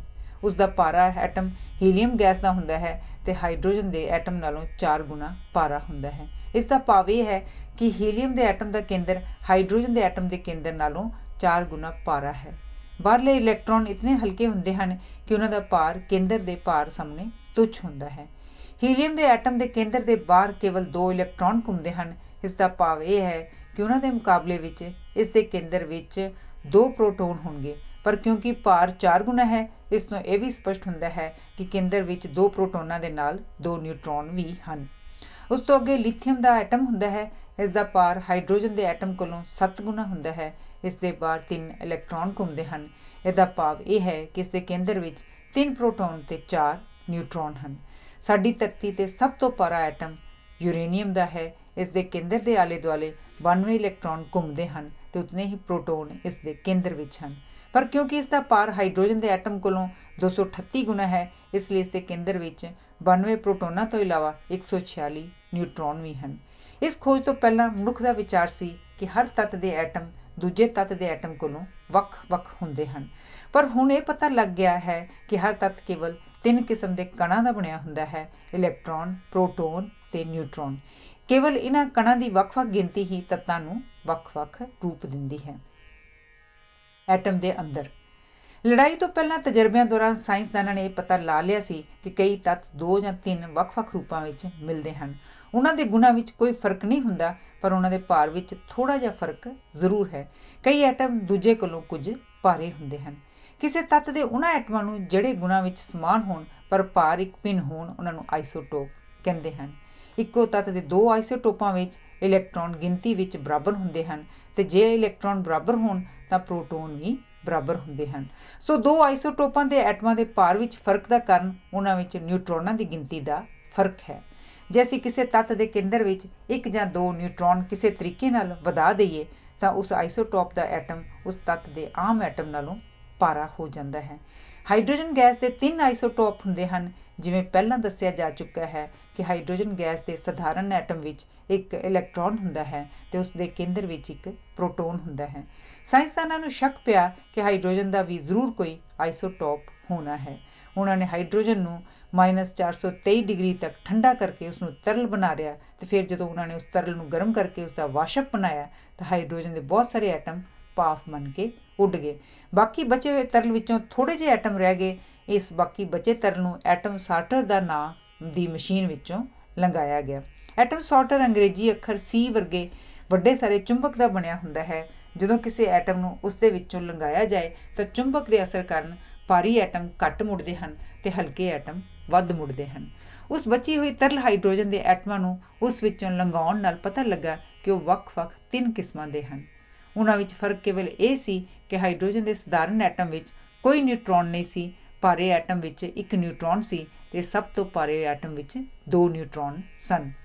ਹਾਈਡਰੋਜਨ ਦੇ 14,000 ਐਟਮਾਂ ਵਿੱਚ ਭਾਰੀ ਹਾਈਡਰੋਜਨ ਦਾ ਕੇਵਲ ਇੱਕ ਹੀ ਐਟਮ ਹੁੰਦਾ ਹੈ। ਥੋੜ੍ਹਾ ਸਮਾਂ ਹੋਇਆ ਹਾਈਡਰੋਜਨ ਦੇ ਸਧਾਰਨ ਐਟਮ ਨਾਲੋਂ 3 ਗੁਣਾ ਭਾਰਾ ਐਟਮ ਵੀ ਲੱਭਾ ਹੈ। ਹਾਈਡਰੋਜਨ ਦੇ ਭਾਰੀ ਐਟਮ ਸਾਰੀ ਧਰਤੀ ਤੇ ਕੇਵਲ 2 ਪੌਂਡ ਹੀ ਹੈ। ਭਾਰਾ ਪਾਣੀ ਕੀ ਹੁੰਦਾ ਹੈ? ਆਮ ਪਾਣੀ ਦੇ ਇੱਕ ਕਣ ਵਿੱਚ ਹਾਈਡਰੋਜਨ ਦੇ 2 ਤੇ ਆਕਸੀਜਨ ਦਾ ਇੱਕ ਐਟਮ ਹੁੰਦਾ ਹੈ, ਪਰ ਕਿਤੇ ਕਿਤੇ ਕੋਈ ਕਣ ਐਸਾ ਵੀ ਹੁੰਦਾ ਹੈ ਜਿਸ ਵਿੱਚ ਭਾਰੀ ਹਾਈਡਰੋਜਨ ਦਾ ਐਟਮ ਵੀ ਹੁੰਦਾ ਹੈ। ਇਹਨਾਂ ਭਾਰੀ ਹਾਈਡਰੋਜਨ ਵਾਲੇ ਕਣਾਂ ਨੂੰ ਇਕੱਠਾ ਕੀਤਾ ਜਾਏ ਤਾਂ ਉਹ ਭਾਰਾ ਪਾਣੀ ਕਹਾਉਂਦਾ ਹੈ। ਕਈ ਵਾਰ 1 ਗੈਲਨ ਆਮ ਪਾਣੀ ਦੇ ਗੈਲਨ ਨਾਲੋਂ ਭਾਰ ਵਿੱਚ ਅੱਧਾ ਸੇਰ ਵੱਧ ਹੁੰਦਾ ਹੈ। ਐਟਮ ਬੰਬ ਦੇ ਬਣਨ ਵਿੱਚ ਭਾਰਾ ਪਾਣੀ ਵਰਤਿਆ ਜਾਂਦਾ ਹੈ। ਐਟਮ ਨੂੰ ਤੋੜਨਾ। ਸਾਇੰਸਦਾਨਾਂ ਨੇ ਵੇਖਿਆ ਕਿ ਕਈ ਤੱਤਾਂ ਦੇ ਐਟਮ ਹੌਲੀ-ਹੌਲੀ ਭੁਰਦੇ ਰਹਿੰਦੇ ਹਨ, ਇਸ ਲਈ ਉਹਨਾਂ ਵਿੱਚ ਪਰਿਵਰਤਨ ਆਉਂਦਾ ਰਹਿੰਦਾ ਹੈ। ਆਖਰ ਜਦੋਂ ਬਿਲਕੁਲ ਮੁੱਕ ਜਾਂਦੇ ਹਨ ਤਾਂ ਉਹ ਕਿਸੇ ਹੋਰ ਤੱਤ ਦੇ ਐਟਮ ਬਣ ਕੇ ਰਹਿ ਜਾਂਦੇ ਹਨ। ਉਹਨਾਂ ਸੋਚਿਆ ਕਿ ਜੇ ਕੁਦਰਤ ਐਟਮ ਵਿੱਚ ਪਰਿਵਰਤਨ ਲਿਆ ਸਕਦੀ ਹੈ ਤਾਂ ਮਨੁੱਖ ਵੀ ਜ਼ਰੂਰ ਲਿਆ ਸਕਦਾ ਹੈ। ਕੀਮੀਆਗਰ ਕਈ ਸਦੀਆਂ ਤੋਂ ਪਾਰੇ ਜਾਂ ਚਾਂਦੀ ਨੂੰ ਲੋਹੇ ਵਿੱਚ ਬਦਲਣ ਦਾ ਯਤਨ ਕਰਦੇ ਰਹੇ ਹਨ, ਪਰ ਹਾਲੇ ਤੱਕ ਕਾਮਯਾਬ ਨਹੀਂ ਸਨ ਹੋਏ। ਦੁਨੀਆ ਦੀ ਪਹਿਲੀ ਵੱਡੀ ਜੰਗ ਦੇ ਦੌਰਾਨ ਵਿੱਚ ਸਾਇੰਸਦਾਨ ਰਦਰਫੋਰਡ ਨੇ ਰੇਡੀਅਮ ਦੀ ਕੁਝ ਮਾਤਰਾ ਇੱਕ ਸ਼ੀਸ਼ੇ ਦੀ ਨਾਲੀ ਵਿੱਚ ਪਾਈ। ਫਿਰ ਉਸ ਵਿੱਚ ਉਹਨੇ ਵਾਰੀ-ਵਾਰੀ ਕਈ ਗੈਸਾਂ ਪਾਈਆਂ। ਜਿਸ ਵੇਲੇ ਨਾਈਟ੍ਰੋਜਨ ਦੀ ਵਾਰੀ ਆਈ ਤਾਂ ਉਹ ਅਚਾਨਕ ਚਮਕਣ ਲੱਗ ਪਈ। ਗੱਲ ਇਸ ਤਰ੍ਹਾਂ ਹੋਈ ਕਿ ਰੇਡੀਅਮ ਵਿੱਚੋਂ ਨਿਕਲ ਰਹੇ ਐਲਫਾ ਕਣ ਜਦੋਂ ਨਾਈਟ੍ਰੋਜਨ ਐਟਮ ਦੇ ਕੇਂਦਰ ਵਿੱਚ ਵੱਜੇ ਤਾਂ ਉਹ ਟਕਰਾ ਕੇ ਪਰੇ ਹਟਣ ਦੀ ਥਾਂ ਉਸ ਦੇ ਕੇਂਦਰ ਵਿੱਚ ਜਾ ਰਲੇ। ਇਸ ਨਾਲ ਕੇਂਦਰ ਵਿੱਚ ਹਲਚਲ ਮਚ ਗਈ। ਇਸ ਹਲਚਲ ਨਾਲ ਕੇਂਦਰ ਵਿੱਚੋਂ ਇੱਕ ਪ੍ਰੋਟੋਨ ਗੋਲੀ ਵਾਂਗ ਬੜੀ ਤੇਜ਼ੀ ਨਾਲ ਬਾਹਰ ਵੱਲ ਨਿਕਲ ਗਿਆ ਤੇ ਇਸ ਦੇ ਨਿਕਲ ਜਾਣ ਨਾਲ ਨਾਈਟ੍ਰੋਜਨ ਦੇ ਕੇਂਦਰ ਦੀ ਥਾਂ ਆਕਸੀਜਨ ਦਾ ਕੇਂਦਰ ਰਹਿ ਗਿਆ ਤੇ ਨਾਈਟ੍ਰੋਜਨ ਦੇ ਐਟਮ ਦੀ ਥਾਂ ਆਕਸੀਜਨ ਦਾ ਐਟਮ ਬਣ ਗਿਆ। ਪਰ ਰੇਡੀਅਮ ਵਿੱਚੋਂ ਨਿਕਲੇ ਐਲਫਾ ਕਣ ਨਾਈਟ੍ਰੋਜਨ ਦੇ ਐਟਮ ਦੇ ਕੇਂਦਰ ਨਾਲ ਟੱਕਰ ਨਹੀਂ ਖਾਂਦੇ। 3 ਲੱਖ ਨਿਕਲੇ ਕਣਾਂ ਵਿੱਚੋਂ ਕੇਵਲ ਇੱਕੋ ਕਣਾਂ ਦੀ ਹੀ ਟੱਕਰ ਖਾਣ ਦੀ ਸੰਭਾਵਨਾ ਹੁੰਦੀ ਹੈ। ਇਸ ਟੱਕਰ ਦੀ ਗਿਣਤੀ ਵਧਾਉਣ ਲਈ ਸਾਇੰਸਦਾਨਾਂ ਨੇ ਇੱਕ ਜੰਤਰ ਬਣਾਇਆ, ਜਿਸ ਦੁਆਰਾ ਉਹਨਾਂ ਨੇ ਐਲਫਾ ਕਣਾਂ ਦੀ ਰਫ਼ਤਾਰ ਬਹੁਤ ਤੇਜ਼ ਕਰ ਦਿੱਤੀ ਤਾਂ ਜੋ ਜਿਸ ਵੇਲੇ ਉਹ ਕਿਸੇ ਤੱਤ ਦੇ ਐਟਮ ਦੇ ਕੇਂਦਰ ਵਿੱਚ ਬੰਦੂਕ ਦੀ ਗੋਲੀ ਵੱਜਣ ਤਾਂ ਉਸ ਵਿੱਚ ਤੇਜ਼ੀ ਨਾਲ ਪਰਿਵਰਤਨ ਆ ਸਕੇ। ਇਸ ਜੰਤਰ ਨੂੰ ਸਾਈਕਲੋਟ੍ਰੋਨ ਕਹਿੰਦੇ ਹਨ। ਇਸ ਵਿੱਚ ਐਲਫਾ ਕਣਾਂ ਨੂੰ ਤੇਜ਼ੀ ਨਾਲ ਗੋਲ ਘੁਮਾਇਆ ਜਾਂਦਾ ਹੈ, ਜਿਸ ਨਾਲ ਉਹਨਾਂ ਦੀ ਰਫ਼ਤਾਰ ਬਹੁਤ ਹੀ ਤੇਜ਼ ਹੋ ਜਾਂਦੀ ਹੈ। ਇਸ ਤੋਂ ਵੀ ਜ਼ਿਆਦਾ ਵਧੀਆ ਕਿਸਮ ਦੀ ਮਸ਼ੀਨ ਬਣਾਈ ਗਈ ਹੈ, ਜਿਸ ਦਾ ਨਾਂ ਕੋਸਮੋਟ੍ਰੋਨ ਹੈ। ਇਸ ਵਿੱਚ ਐਲਫਾ ਕਣਾਂ ਦੀ ਰਫ਼ਤਾਰ 1 ਸੈਕਿੰਡ ਵਿੱਚ 2.5 ਲੱਖ ਮੀਲ ਤੱਕ ਕੀਤੀ ਜਾ ਸਕਦੀ ਹੈ। ਇਸ ਰਫ਼ਤਾਰ ਦੇ ਇਹ ਕਣ ਉਸ ਤੱਤ ਦੇ ਐਟਮ ਦੇ ਕੇਂਦਰ ਵਿੱਚ ਜਿਸ ਵਿੱਚ ਪਰਿਵਰਤਨ ਲਿਆਉਣਾ ਹੁੰਦਾ ਹੈ ਗੋਲੀ ਵਾਂਗ ਨਿਸ਼ਾਨੇ 'ਤੇ ਮਾਰੇ ਜਾਂਦੇ ਹਨ। ਹਾਈਡਰੋਜਨ ਦੇ ਐਟਮ ਤੋਂ ਸਿਵਾ ਹੋਰ ਸਭ ਤੱਤਾਂ ਦੇ ਐਟਮਾਂ ਦਾ ਕੇਂਦਰ ਨਿਊਟਰੋਨ ਤੇ ਪ੍ਰੋਟੋਨ ਦਾ ਬਣਿਆ ਹੁੰਦਾ ਹੈ। ਸਿਰਫ ਹਾਈਡਰੋਜਨ ਵਿੱਚ ਕੋਈ ਨਿਊਟਰੋਨ ਨਹੀਂ ਹੁੰਦਾ। ਸਾਇੰਸਦਾਨ ਇਹ ਪਤਾ ਲਾਉਣਾ ਚਾਹੁੰਦੇ ਸਨ ਕਿ ਉਹ ਕਿਹੜੀ ਸ਼ਕਤੀ ਹੈ ਜਿਹੜੀ ਐਟਮੀ ਕੇਂਦਰ ਦੇ ਪ੍ਰੋਟੋਨ ਤੇ ਨਿਊਟਰੋਨ ਨੂੰ ਆਪਸ ਵਿੱਚ ਜਕੜੀ ਰੱਖਦੀ ਹੈ। ਕੇਂਦਰ ਦੇ ਪ੍ਰੋਟੋਨ ਜ਼ਰੂਰ ਆਪਸ ਵਿੱਚ ਨਿਖੜਨ ਦੀ ਕੋਸ਼ਿਸ਼ ਕਰਦੇ ਹੋਣੇ ਹਨ, ਕਿਉਂਕਿ ਉਹਨਾਂ ਸਾਰਿਆਂ ਵਿੱਚ ਜਮ੍ਹਾਂ ਬਿਜਲੀ ਹੁੰਦੀ ਹੈ। ਇੱਕੋ ਕਿਸਮ ਦੀ ਬਿਜਲੀ ਨਾਲ ਭਰੀਆਂ 2 ਚੀਜ਼ਾਂ ਇੱਕ ਦੂਜੇ ਕੋਲੋਂ ਦੂਰ ਨਿਕਲਣ ਦੀ ਕੋਸ਼ਿਸ਼ ਕਰਦੀਆਂ ਹਨ ਤੇ ਉਹ ਕੇਂਦਰ ਵੱਲ ਸੰਗਠਿਤ ਨਹੀਂ ਰਹਿ ਸਕਦਾ। ਪਰ ਕਿਉਂਕਿ ਐਟਮ ਕੇਂਦਰ ਸੰਗਠਿਤ ਹੁੰਦਾ ਹੈ, ਇਸ ਤੋਂ ਸਪਸ਼ਟ ਹੈ ਕਿ ਐਸੀ ਕੋਈ ਨਾ ਕੋਈ ਸ਼ਕਤੀ ਜ਼ਰੂਰ ਹੈ ਜਿਹੜੀ ਇਹਨਾਂ ਜਮ੍ਹਾਂ ਕਣਾਂ ਨੂੰ ਆਪਸ ਵਿੱਚ ਜਕੜੀ ਰੱਖਦੀ ਹੈ। ਸਾਇੰਸਦਾਨਾਂ ਨੂੰ ਇਸ ਬਾਰੇ ਹਾਲੇ ਵੀ ਪੂਰੀ ਤਰ੍ਹਾਂ ਪਤਾ ਨਹੀਂ ਲੱਗਾ। ਉਹਨਾਂ ਦਾ ਵਿਚਾਰ ਹੈ ਕਿ ਜਕੜਨ ਵਾਲੀ ਸ਼ਕਤੀ ਨਿਊਟਰੋਨ ਹਨ ਤੇ ਜਿਹੜੇ ਗੂੰਦ ਵਾਂਗ ਪ੍ਰੋਟੋਨਾਂ ਨੂੰ ਆਪਸ ਵਿੱਚ ਜੋੜੀ ਰੱਖਦੇ ਹਨ। ਫਰਜ਼ ਕਰੋ ਅਸੀਂ ਇੱਕ ਥਾਂ 5-7 ਸ਼ੀਸ਼ੇ ਦੇ ਬੰਟੇ ਇਕੱਠੇ ਜੋੜ ਕੇ ਰੱਖਦੇ ਹਾਂ। ਜੇ ਅਸੀਂ ਦੂਰੋਂ ਉਹਨਾਂ ਵੱਲ ਇੱਕ ਹੋਰ ਬੰਟਾ ਰੇੜੀਏ ਤਾਂ ਉਸ ਬੰਟੇ ਦੇ ਵੱਜਣ ਨਾਲ ਉਹਨਾਂ ਇਕੱਠੇ ਰੱਖੇ ਬੰਟਿਆਂ ਦੇ ਪਰਲੇ ਪਾਸਿਓਂ ਇੱਕ ਬੰਟਾ ਪਰੇ ਬਾਹਰ ਵੱਲ ਨਿਕਲ ਜਾਏਗਾ। ਇਸੇ ਤਰ੍ਹਾਂ ਜੇ ਅਸੀਂ ਸਾਈਕਲੋਟ੍ਰੋਨ ਦੁਆਰਾ ਇੱਕ ਪ੍ਰੋਟੋਨ ਨੂੰ ਕਿਸੇ ਐਟਮ ਦੇ ਕੇਂਦਰ ਵਿੱਚ ਮਾਰੀਏ ਤਾਂ ਉਸ ਵਿੱਚੋਂ ਇੱਕ ਹੋਰ ਕਿਸਮ ਦਾ ਕਣ ਨਿਕਲ ਕੇ ਬਾਹਰ ਵੱਲ ਜਾਂਦਾ ਹੈ। ਪਰ ਜੇ ਪ੍ਰੋਟੋਨ ਦੀ ਥਾਂ ਇੱਕ ਨਿਊਟਰੋਨ ਉਸ ਕੇਂਦਰ ਵਿੱਚ ਮਾਰਿਆ ਜਾਏ ਤਾਂ ਉਸ ਵਿੱਚ ਬਿਜਲੀ ਸ਼ਕਤੀ ਨਾ ਹੋਣ ਕਰਕੇ ਉਹ ਕੇਂਦਰ ਵਿੱਚ ਹੀ ਜੁੜ ਜਾਂਦਾ ਹੈ। ਇਸੇ ਤਰ੍ਹਾਂ ਕਰਨ ਨਾਲ ਅਸੀਂ ਇੱਕ ਤੱਤ ਤੋਂ ਦੂਜਾ ਤੱਤ ਤਿਆਰ ਕਰ ਸਕਦੇ ਹਾਂ। ਪੁਰਾਣੇ ਕੀਮੀਆਗਰ ਪਾਰੇ ਜਾਂ ਚਾਂਦੀ ਤੋਂ ਸੋਨਾ ਬਣਾਉਣ ਦੇ ਸਾਧਨ ਲੱਭਦੇ ਸਨ, ਪਰ ਸਫਲ ਨਹੀਂ ਸਨ ਹੁੰਦੇ। ਸਾਇੰਸ ਨੇ ਇਹ ਕਰਾਮਾਤ ਪ੍ਰਤੱਖ ਕਰ ਵਿਖਾਈ ਹੈ, ਪਰ ਹੁਣ ਪ੍ਰਯੋਗਸ਼ਾਲਾ ਵਿੱਚ ਸੋਨਾ ਤਿਆਰ ਕੀਤਾ ਜਾ ਸਕਦਾ ਹੈ। पर ज़्यादा मात्रा विच नहीं। एक होर अनोखी गल ये वेखी गई है कि जदों उस कण का भार जो किसी एटम के केंद्र विच मारिया जाता है तो केंद्र का भार जमा किया जाए तो कई बार इस परिवर्तन समय कुल भार जां तां घट जाता है जां वध जाता है। पहलां तो इसका कारण पता ना लग सकिया, पर आइनस्टाइन ने दस्सिया कि जदों किसी चीज़ की गति वध जाती है तो उसका भार भी वध जाता है। ये परिवर्तन आम रफ्तारां ते तां इतना मामूली हुंदा है कि इसका बिल्कुल पता नहीं लग सकता। मिसाल के तौर पर 400 मील की रफ्तार से एक 600 मन भार वाला हवाई जहाज़ भार विच केवल एक स्टांक का लखवां हिस्सा ही वधेगा, पर जे किसी चीज़ की गति रोशनी की गति के लागे तगे पहुँच जाए तो 1.86.340 मील प्रति सैकेंड है तो उसका भार बहुत वध जाता है। एक इलैक्ट्रॉन की गति जो रोशनी की गति की 99 प्रति सैकड़ा रफ्तार तक पहुँचाई जाए तो उसका भार असल नालों 60 गुना वध जाता है। असीं हाली तक यही जानते सां कि शक्ति ते द्रव दो अलग अलग चीज़ां हन, पर आइनस्टाइन ने साबित कर दिता है कि शक्ति नूं द्रव विच ते द्रव नूं शक्ति विच बदलिया जा सकता है। इसका भाव ये होया कि कई हालतां विच द्रव का कुछ भार घट के शक्ति बन जाता है। इस दे उल्ट शक्ति नूं किसे जमा दे के असीं द्रव बना सकते हैं। यह परिवर्तन आइनस्टाइन ने हेठ लिखे समीकरण राहीं प्रगट किया है। शक्ति बराबर है द्रव मल्टीप्लाइड बाय रोशनी की गति पावर दे 2।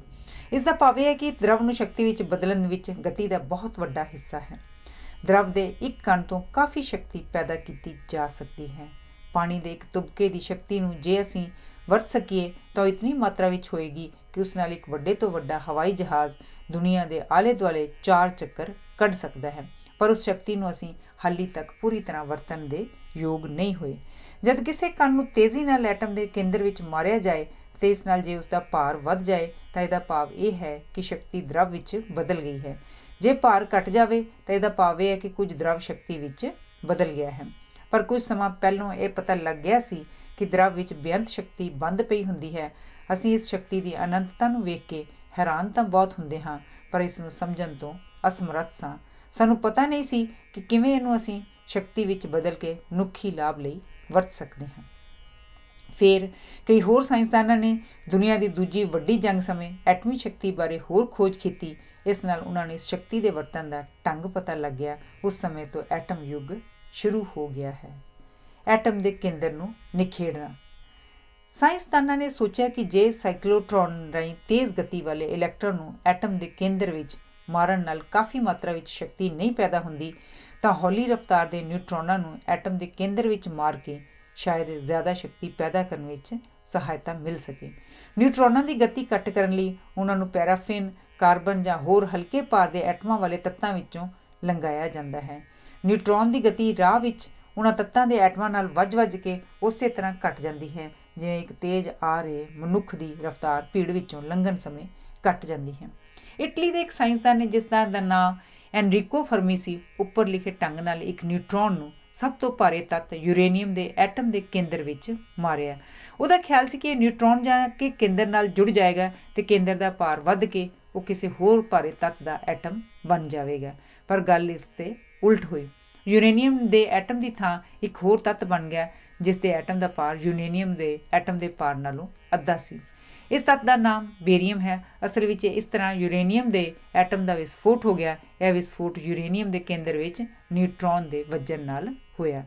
एटम के केंद्र नूं दो बराबर हिस्सों में तोड़ देने ते न्यूक्लीयर फिजन अर्थात एटम के केंद्र का टुटना कहते हैं। इस तो पहला एटम के केंद्र विचों सिर्फ एक अद्धा प्रोटोन, न्यूट्रॉन जां कण ही तोड़िया जा सकता सी। हुण एटम के केंद्र नूं बिल्कुल भन तोड़ दिता जाता है तो इस तरह सानूं पहलां नालों लगभग 100 गुना वध शक्ति प्राप्त हुंदी है। पर जे पैदा हुई शक्ति होर एटमां के केंद्र नूं तोड़े तो होर एटमां के विस्फोट तो पैदा हुई शक्ति उस तो भी वध एटमां के केंद्र नाल तोड़े तो वेखदियां वेखदियां जंगल विच लगी अग वांग एक जबरदस्त भांबड़ मच उठेगा जिस द्वारा अनंत शक्ति पैदा हो जाएगी। इस तरह की क्रिया नूं लड़ीदार क्रिया कहते हैं, पर यह क्रिया तद ही हो सकती है जद एक एटम के टुटण नाल होर न्यूट्रॉन पैदा हो जाण ਜਿਹੜੇ लड़ीवार अपने आप उस तत्त के बाकी एटमां नूं तोड़न। जिवें लड़ी विच परोए हुए बहुत सारे पटाके उन्हां विचों एक नूं अग लाउण नाल अपने आप फट उठते हैं, जां तेल नाल लिबड़ी हुई प्लेट ते पए हुए पानी के एक तुबके नूं कोई चीज़ आके वजे ਤਾਂ ਬਹੁਤ ਬਰੀਕ ਬਰੀਕ ਟੁਕੜਿਆਂ ਵਿੱਚ ਵੰਡਿਆ ਜਾਂਦਾ ਹੈ। ਪਰ ਵੇਖਣਾ ਇਹ ਸੀ ਕਿ ਯੂਰੇਨੀਅਮ ਦੇ ਕਿਹੜੇ ਆਈਸੋਟੋਪ ਵਿੱਚ ਇਹ ਲੜੀਦਾਰ ਕਿਰਿਆ ਪੈਦਾ ਹੋ ਸਕਦੀ ਹੈ। ਯੂਰੇਨੀਅਮ ਦੇ 3 ਆਈਸੋਟੋਪ ਹਨ ਜਿਨ੍ਹਾਂ ਦਾ ਭਾਰ ਕ੍ਰਮਵਾਰ 234, 235 ਤੇ 238 ਹੁੰਦਾ ਹੈ। ਇਸੇ ਭਾਰ ਅਨੁਸਾਰ ਯੂਰੇਨੀਅਮ ਦੇ ਨਾਮ ਹਨ ਯੂਰੇਨੀਅਮ 234, ਯੂਰੇਨੀਅਮ 235 ਤੇ ਯੂਰੇਨੀਅਮ 238। ਤਜਰਬਿਆਂ ਤੋਂ ਪਤਾ ਲੱਗਾ ਹੈ ਕਿ ਯੂਰੇਨੀਅਮ 235 ਦਾ ਐਟਮ ਨਿਊਟਰੋਨ ਦੇ ਵੱਜਣ ਨਾਲ ਫਟ ਕੇ ਲੜੀਦਾਰ ਕਿਰਿਆ ਪੈਦਾ ਕਰਦਾ ਹੈ।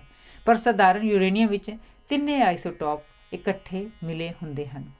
ਇਹਨਾਂ ਆਈਸੋਟੋਪਾਂ ਦੀ ਸਭ ਤੋਂ ਜ਼ਿਆਦਾ ਮਾਤਰਾ ਯੂਰੇਨੀਅਮ -238 ਵਿੱਚ ਹੁੰਦੀ ਹੈ ਤੇ ਉਸ ਤੋਂ ਘੱਟ ਯੂਰੇਨੀਅਮ -235 ਵਿੱਚ।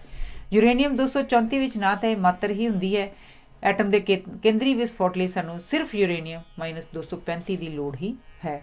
ਸੰਯੁਕਤ ਯੂਰੇਨੀਅਮ ਵਿੱਚੋਂ ਇਸ ਨੂੰ ਅਲੱਗ ਕਰਨਾ ਸਭ ਤੋਂ ਵੱਡਾ ਸਵਾਲ ਸੀ। ਪਰ ਜਦੋਂ ਯੂਰੇਨੀਅਮ 234 ਦੇ ਐਟਮ ਵਿੱਚ ਇੱਕ ਹੋਰ ਨਿਊਟਰੋਨ ਜੋੜਿਆ ਜਾਏ ਤਾਂ ਇੱਕ ਨਵਾਂ ਤੱਤ ਬਣ ਜਾਂਦਾ ਹੈ ਜਿਸ ਨੂੰ ਨੈਪਚੂਨੀਅਮ ਕਹਿੰਦੇ ਹਨ। ਇਸ ਤੱਤ ਦੀ ਹੋਂਦ ਸਾਡੀ ਧਰਤੀ ਤੇ ਨਹੀਂ, ਇਹ ਸਿਰਫ ਬਨਾਵਟੀ ਢੰਗ ਨਾਲ ਹੀ ਬਣਾਇਆ ਜਾ ਸਕਦਾ ਹੈ। ਇਹ ਵੀ ਇੱਕ ਰੇਡੀਓ ਐਕਟਿਵ ਤੱਤ ਹੈ ਤੇ ਆਪਣੇ ਇਲੈਕਟ੍ਰੋਨ ਜ਼ਾਇਆ ਕਰਦਾ ਰਹਿੰਦਾ ਹੈ। ਜੇ ਨੈਪਚੂਨੀਅਮ ਵਿੱਚੋਂ ਇੱਕ ਇਲੈਕਟ੍ਰੋਨ ਨਿਕਲ ਜਾਏ ਤਾਂ ਇਹ ਨੈਪਚੂਨੀਅਮ ਤੋਂ ਵੀ ਇੱਕ ਹੋਰ ਜ਼ਿਆਦਾ ਭਾਰੇ ਤੱਤ ਦੇ ਐਟਮ ਵਿੱਚ ਬਦਲ ਜਾਂਦਾ ਹੈ ਜਿਸ ਨੂੰ ਪਲੂਟੋਨੀਅਮ ਕਹਿੰਦੇ ਹਨ। ਜੇ ਇਸ ਦੇ ਐਟਮ ਦੇ ਕੇਂਦਰ ਵਿੱਚ ਆਜ਼ਾਦ ਨਿਊਟਰੋਨ ਜਾ ਕੇ ਵੱਜੇ ਤਾਂ ਇਹ ਵੀ ਯੂਰੇਨੀਅਮ 235 ਦੇ ਐਟਮ ਵਾਂਗ ਫਟ ਕੇ ਅਨੰਤ ਸ਼ਕਤੀ ਪੈਦਾ ਕਰ ਸਕਦਾ ਹੈ। ਜਦੋਂ 1939 ਵਿੱਚ ਦੂਜੀ ਵੱਡੀ ਜੰਗ ਸ਼ੁਰੂ ਹੋਈ ਤਾਂ ਐਟਮ ਸ਼ਕਤੀ ਬਾਰੇ ਸਾਇੰਸਦਾਨਾਂ ਦੀ ਖੋਜ ਇੱਥੋਂ ਤੱਕ ਪਹੁੰਚ ਚੁੱਕੀ ਸੀ। 1942 ਵਿੱਚ ਸਾਇੰਸਦਾਨਾਂ ਨੇ ਪਹਿਲੀ ਵਾਰ ਇੱਕ ਵਿਉਂਤ ਬਣਾਈ ਜਿਸ ਨੂੰ ਐਟੋਮਿਕ ਪਾਇਲ ਕਹਿੰਦੇ ਸਨ। ਇਸ ਦੀ ਸਹਾਇਤਾ ਨਾਲ ਉਹ ਲੜੀਦਾਰ ਕਿਰਿਆ ਪ੍ਰਾਪਤ ਕਰਨ ਵਿੱਚ ਸਫਲ ਹੋ ਗਏ। ਉਹਨਾਂ ਨੇ ਗ੍ਰੇਫਾਈਟ ਦੀਆਂ, ਜਿਸ ਦੇ ਪੈਨਸਲ ਦੇ ਸਿੱਕੇ ਬਣਦੇ ਹਨ, ਇੱਟਾਂ ਜੋੜ ਕੇ ਫਿੱਸੇ ਹੋਏ ਗੇਂਦ ਦੀ ਸ਼ਕਲ ਦਾ ਇੱਕ ਢਾਂਚਾ ਜਿਹਾ ਬਣਾਇਆ ਤੇ ਇਸ ਦੇ ਵਿੱਚ ਕਿਤੇ ਕਿਤੇ ਯੂਰੇਨੀਅਮ ਦੇ ਡਲੇ ਰੱਖ ਦਿੱਤੇ। ਗ੍ਰੇਫਾਈਟ ਇਸ ਲਈ ਵਰਤਿਆ ਗਿਆ ਸੀ ਕਿਉਂਕਿ ਨਵੇਂ ਬਣੇ ਨਿਊਟਰੋਨਾਂ ਦੀ ਰਫ਼ਤਾਰ ਇਤਨੀ ਘੱਟ ਕੀਤੀ ਜਾ ਸਕੇ ਕਿ ਉਹ ਯੂਰੇਨੀਅਮ 238 ਦੇ ਕੇਂਦਰ ਨੂੰ ਦਫਾੜ ਕਰ ਸਕਣ ਤੇ ਲੜੀਦਾਰ ਕਿਰਿਆ ਸ਼ੁਰੂ ਹੋ ਜਾਏ। ਇਸ ਲੜੀਦਾਰ ਕਿਰਿਆ ਨੂੰ ਕਾਬੂ ਵਿੱਚ ਰੱਖਣ ਲਈ ਤੇ ਉਸ ਨੂੰ ਬਹੁਤ ਤੇਜ਼ ਤੋਂ ਰੋਕਣ ਲਈ ਕੈਡਮੀਅਮ ਨਾਮੀ ਇੱਕ ਧਾਤ ਦੇ ਟੁਕੜੇ ਐਟਮਿਕ ਪਾਇਲ ਦੀਆਂ ਚੀਥਾਂ ਵਿੱਚ ਰੱਖ ਦਿੱਤੇ ਗਏ। ਨਿਊਟਰੋਨਾਂ ਦੀ ਰਫ਼ਤਾਰ ਕਾਬੂ ਵਿੱਚ ਰੱਖਣ ਲਈ ਇਹ ਟੁਕੜੇ ਇੱਛਾ ਅਨੁਸਾਰ ਕੱਢੇ ਜਾਂ ਰੱਖੇ ਜਾ ਸਕਦੇ ਹਨ। ਨਿਊਟਰੋਨਾਂ ਦੀ ਗਿਣਤੀ ਇੱਕ ਜੰਤਰ ਨਾਲ ਕੀਤੀ ਜਾ ਸਕਦੀ ਹੈ ਜਿਸ ਦਾ ਨਾਂ ਗੀਗਰ ਕਾਊਂਟਰ ਹੈ। ਇਸ ਵਿੱਚ ਗੈਸ ਭਰੀ ਹੁੰਦੀ ਹੈ। ਜਦੋਂ ਇਸ ਵਿੱਚੋਂ ਕੋਈ ਨਿਊਟਰੋਨ ਜਾਂ ਗਾਮਾ ਕਿਰਨ ਨਿਕਲਦੀ ਹੈ ਤਾਂ ਉਹ ਲਿਸ਼ਕ ਮਾਰਦਾ ਹੈ ਜਾਂ ਹਲਕੀ ਜਿਹੀ ਆਵਾਜ਼ ਕੱਢਦਾ ਹੈ। ਜਦ ਇੱਕ ਹਲਕੀ ਰਫ਼ਤਾਰ ਦਾ ਨਿਊਟਰੋਨ ਯੂਰੇਨੀਅਮ 235 ਦੇ ਐਟਮ ਦੇ ਕੇਂਦਰ ਵਿੱਚ ਵੱਜਦਾ ਹੈ ਤਾਂ ਉਹ ਕੇਂਦਰ ਦੁਫਾੜ ਹੋ ਜਾਂਦਾ ਹੈ। ਇਸ ਨਾਲ ਇੱਕ ਤੋਂ ਵੱਧ ਹੋਰ ਨਿਊਟਰੋਨ ਆਜ਼ਾਦ ਹੋ ਜਾਂਦੇ ਹਨ। ਫਰਜ਼ ਕਰੋ ਇੱਕ ਨਿਊਟਰੋਨ ਦੇ ਟਕਰਾਉਣ ਨਾਲ 2 ਹੋਰ ਨਿਊਟਰੋਨ ਆਜ਼ਾਦ ਹੁੰਦੇ ਹਨ ਤਾਂ 4 ਨਵੇਂ ਨਿਊਟਰੋਨ ਆਜ਼ਾਦ ਹੋ ਜਾਣਗੇ। ਇਹ ਅੱਗੇ 8 ਹੋਰ ਨਿਊਟਰੋਨਾਂ ਨੂੰ ਆਜ਼ਾਦ ਕਰਨਗੇ। ਇਹ 16 ਨੂੰ, 16 32 ਨੂੰ, ਇਸੇ ਤਰ੍ਹਾਂ ਇਹ ਗਿਣਤੀ ਇਤਨੀ ਵੱਧ ਜਾਂਦੀ ਹੈ ਕਿ ਉਸ ਦਾ ਅਨੁਮਾਨ ਲਾਣਾ ਅਸੰਭਵ ਹੋ ਜਾਂਦਾ ਹੈ। ਇਸ ਸਿਲਸਿਲੇ ਵਿੱਚ ਇੱਕ ਕਹਾਣੀ ਹੈ ਜਿਹੜੀ ਦੱਸਦੀ ਹੈ ਕਿ ਇਸ ਤਰ੍ਹਾਂ ਵੱਧ ਰਹੀ ਗਿਣਤੀ ਦਾ ਅੰਦਾਜ਼ਾ ਲਾਣਾ ਮਨੁੱਖੀ ਦਿਮਾਗ ਲਈ ਸੌਖੀ ਗੱਲ ਨਹੀਂ। ਪ੍ਰਾਚੀਨ ਕਾਲ ਵਿੱਚ ਭਾਰਤ ਦਾ ਇੱਕ ਰਾਜਾ ਸੀ ਜਿਸ ਦਾ ਨਾਂ ਸ਼ਿਰਮ ਸੀ। ਉਸ ਦੇ ਵਜ਼ੀਰ ਸਿਸੀਬਿਨ ਦਾਹਿਰ ਨੇ ਸ਼ਤਰੰਜ ਦੀ ਕਾਢ ਕੱਢੀ। ਇਸ 'ਤੇ ਰਾਜਾ ਬੜਾ ਖੁਸ਼ ਹੋਇਆ। ਉਹਨੇ ਆਪਣੇ ਵਜ਼ੀਰ ਨੂੰ ਕਿਹਾ ਕਿ ਜੋ ਕੁਝ ਉਹ ਮੰਗਣਾ ਚਾਹੇ ਮੰਗ ਸਕਦਾ ਹੈ। ਵਜ਼ੀਰ ਨੇ ਕਿਹਾ, ਹਜ਼ੂਰ, ਤੁਸੀਂ ਮੈਨੂੰ ਸਿਰਫ ਕਣਕ ਦੇ ਦਾਣੇ ਇਸ ਹਿਸਾਬ ਨਾਲ ਦਿਓ ਕਿ ਸ਼ਤਰੰਜ ਦੇ ਫੱਟੇ ਦੇ ਪਹਿਲੇ ਖਾਨੇ ਵਿੱਚ 1 ਦਾਣਾ, ਦੂਜੇ ਵਿੱਚ 2 ਦਾਣੇ, ਤੀਜੇ ਵਿੱਚ 4 ਦਾਣੇ ਹੋਣ। ਇਸ ਤਰ੍ਹਾਂ ਅਗਲੇ ਖਾਨੇ ਵਾਲੇ ਦਾਣੇ ਉਸ ਤੋਂ ਪਹਿਲੇ ਖਾਨੇ ਵਾਲੇ ਦਾਣਿਆਂ ਤੋਂ ਦੁੱਗਣੇ ਹੁੰਦੇ ਜਾਣ। ਰਾਜੇ ਨੇ ਕਿਹਾ, ਜੇ ਤੂੰ ਮੰਗਣ ਲੱਗਾ ਸੈਂ ਤਾਂ ਕੋਈ ਕੰਮ ਦੀ ਚੀਜ਼ ਮੰਗਦਾ, ਤੂੰ ਇਹ ਕੀ ਮੰਗਿਆ ਈ? ਵਜ਼ੀਰ ਨੇ ਕਿਹਾ, ਹਜ਼ੂਰ, ਮੇਰੇ ਲਈ ਇਹੀ ਕਾਫੀ ਹੈ। ਉਹਦੇ ਜ਼ਿੱਦ ਕਰਨ 'ਤੇ ਰਾਜੇ ਨੇ ਉਹਨੂੰ ਕਣਕ ਦੀਆਂ 2-4 ਬੋਰੀਆਂ ਦੇਣ ਦਾ ਹੁਕਮ ਦਿੱਤਾ। ਇੱਕ ਬੋਰੀ ਦੇ ਦਾਣੇ 20ਵੇਂ ਖਾਨੇ ਤੱਕ ਹੀ ਖਤਮ ਹੋ ਗਏ। ਇਸ ਤਰ੍ਹਾਂ ਬੋਰੀਆਂ ਦੀਆਂ ਬੋਰੀਆਂ ਖਾਲੀ ਹੁੰਦੀਆਂ ਗਈਆਂ ਤੇ ਸਾਰੇ ਰਾਜ ਦੀ ਕਣਕ ਖਤਮ ਹੋ ਗਈ, ਪਰ ਉਹ ਸ਼ਤਰੰਜ ਦੇ ਆਖਰੀ ਖਾਨੇ ਤੱਕ ਨਾ ਪਹੁੰਚ ਸਕੇ। ਹਿਸਾਬ ਲਾਉਣ 'ਤੇ ਪਤਾ ਲੱਗਾ ਕਿ ਵਜ਼ੀਰ ਦੀ ਮੰਗ ਨੂੰ ਪੂਰਾ ਕਰਨ ਲਈ 1, 34, 46, 74, 40, 73, 70, 95, 51, 615 ਕਣਕ ਦੇ ਦਾਣਿਆਂ ਦੀ ਲੋੜ ਹੈ। ਜੇ ਪਿਛਲੇ 2000 ਸਾਲਾਂ ਦੀ ਸਾਰੀ ਕਣਕ ਇਕੱਠੀ ਕਰ ਲਈ ਜਾਏ ਤਾਂ ਉਹਦੇ ਦਾਣਿਆਂ ਦੀ ਗਿਣਤੀ ਮਸਾਂ ਇਸ ਅੰਕੜੇ ਤੱਕ ਪਹੁੰਚ ਸਕੇਗੀ। ਇਸ ਤਰ੍ਹਾਂ ਐਟਮ ਦੇ ਕੇਂਦਰ ਵਿੱਚ ਇੱਕ ਨਿਊਟਰੋਨ ਦੇ ਟਕਰਾਉਣ ਨਾਲ ਇੱਕ ਪਲ ਦੇ ਪਲ ਵਿੱਚ ਹੀ ਅਣਗਿਣਤ ਐਟਮਾਂ ਦੀ ਕੇਂਦਰਾਂ ਦਾ ਵਿਸਫੋਟ ਹੁੰਦਾ ਹੈ ਤੇ ਹਰ ਇੱਕ ਕੇਂਦਰ ਵਿੱਚੋਂ ਸ਼ਕਤੀ ਆਜ਼ਾਦ ਹੁੰਦੀ ਹੈ ਤੇ ਇਤਨਾ ਜ਼ਬਰਦਸਤ ਧਮਾਕਾ ਹੁੰਦਾ ਹੈ ਕਿ ਉਹ ਆਮ ਮਨੁੱਖ ਦੇ ਤਜਰਬੇ ਤੋਂ ਬਾਹਰ ਹੈ। ਇਸ ਵਿਸਫੋਟ ਤੋਂ ਪੈਦਾ ਹੋਈ ਸ਼ਕਤੀ ਦੇ ਧਮਾਕੇ ਨੂੰ ਐਟਮ ਬੰਬ ਕਹਿੰਦੇ ਹਨ। ਕੇਵਲ ਪਰਖਣ ਲਈ ਐਟਮ ਬੰਬ ਪਹਿਲੀ ਵਾਰ 16 ਜੁਲਾਈ 1945 ਨੂੰ ਨਿਊ ਮੈਕਸੀਕੋ ਦੇ ਮਾਰੂਥਲ ਵਿੱਚ ਚਲਾਇਆ ਗਿਆ ਤੇ ਉਸ ਤੋਂ 20 ਦਿਨ ਪਿੱਛੋਂ 6 ਅਗਸਤ ਨੂੰ ਜਾਪਾਨੀ ਸ਼ਹਿਰ ਹੀਰੋਸ਼ੀਮਾ ਤੇ ਸੁੱਟਿਆ ਗਿਆ ਤੇ ਉਸ ਤੋਂ 3 ਦਿਨ ਪਿੱਛੋਂ ਪਲੂਟੋਨੀਅਮ ਬੰਬ ਨਾਗਾਸਾਕੀ ਦੇ ਸ਼ਹਿਰ ਤੇ ਸੁੱਟਿਆ ਗਿਆ। ਦੋਵੇਂ ਸ਼ਹਿਰ ਅੱਖ ਦੇ ਫੋਰ ਵਿੱਚ ਭਸਮ ਹੋ ਗਏ। ਐਟਮਾਂ ਦਾ ਸੰਯੋਗ। ਹੁਣ ਸਵਾਲ ਉੱਠਦਾ ਹੈ ਕਿ ਸੂਰਜ ਅਤੇ ਬਾਕੀ ਤਾਰੇ ਆਪਣੀ ਰੋਸ਼ਨੀ ਨੂੰ ਕਿਵੇਂ ਅਰਬਾਂ ਸਾਲਾਂ ਤੋਂ ਕਾਇਮ ਰੱਖਦੇ ਆਏ ਹਨ। ਸਾਡਾ ਸੂਰਜ ਭਖ ਦੀਆਂ ਗੈਸਾਂ ਦਾ ਇੱਕ ਵਿਚਕਾਰਲਾ ਮੇਲ ਦਾ ਤਾਰਾ ਹੈ। ਕਈ ਤਾਰੇ ਇਸ ਤੋਂ ਕਈ ਗੁਣਾ ਵੱਡੇ ਹਨ ਤੇ ਕਈ ਇਸ ਤੋਂ ਛੋਟੇ ਹਨ। ਉਸ ਸ਼ਕਤੀ ਦਾ ਜੋ ਸੂਰਜ ਪੈਦਾ ਕਰਦਾ ਹੈ ਬਹੁਤ ਥੋੜ੍ਹਾ ਭਾਗ ਧਰਤੀ ਦੇ ਹਿੱਸੇ ਆਉਂਦਾ ਹੈ, ਪਰ ਫਿਰ ਵੀ ਜੇ ਅਸੀਂ ਉਹ ਸਾਰੀ ਸ਼ਕਤੀ ਵਰਤ ਸਕੀਏ ਜਿਹੜੀ ਸੂਰਜ 3 ਮਿੰਟ ਵਿੱਚ ਰੋਸ਼ਨੀ ਅਤੇ ਗਰਮੀ ਦੀ ਸ਼ਕਲ ਵਿੱਚ ਧਰਤੀ ਨੂੰ ਦਿੰਦਾ ਹੈ ਤਾਂ ਅਸੀਂ ਸਾਰੀਆਂ ਦੁਨੀਆ ਦੀਆਂ ਮਸ਼ੀਨਾਂ ਨੂੰ 1 ਸਾਲ ਭਰ ਚਲਾ ਸਕਦੇ ਹਾਂ। ਪਹਿਲਾਂ ਲੋਕਾਂ ਦਾ ਖਿਆਲ ਸੀ ਕਿ ਸੂਰਜ ਦੀ ਸ਼ਕਤੀ ਇਸ ਵਿੱਚ ਕਿਸੇ ਖਾਸ ਕਿਸਮ ਦੇ ਬਾਲਣ ਬਲਣ ਨਾਲ ਪੈਦਾ ਹੁੰਦੀ ਹੈ, ਪਰ ਹਿਸਾਬ ਲਾਉਣ ਤੋਂ ਪਤਾ ਲੱਗਦਾ ਹੈ ਕਿ ਕੋਈ ਵੀ ਬਾਲਣ ਇਸ ਤਰ੍ਹਾਂ ਇਸ ਮਾਤਰਾ ਵਿੱਚ ਬਲਣ ਪਿੱਛੋਂ ਕੁਝ ਹਜ਼ਾਰ ਸਾਲਾਂ ਤੋਂ ਵੱਧ ਨਹੀਂ ਚੱਲ ਸਕਦਾ। ਸੂਰਜ ਅਤੇ ਹੋਰ ਤਾਰਿਆਂ ਦੀ ਅਮੁੱਕ ਰੋਸ਼ਨੀ ਦਾ ਭੇਦ ਐਟਮ ਸ਼ਕਤੀ ਨਾਲ ਸੰਬੰਧ ਰੱਖਦਾ ਹੈ। ਸੂਰਜ ਅਤੇ ਬਾਕੀ ਸਭ ਤਾਰੇ ਹਾਈਡਰੋਜਨ ਗੈਸ ਦੇ ਬਣੇ ਹੋਏ ਹਨ। ਸੂਰਜ ਦਾ ਕੇਂਦਰੀ ਤਾਪਮਾਨ 4,000,000 ਡਿਗਰੀਆਂ ਦੇ ਲਗਭਗ ਹੈ।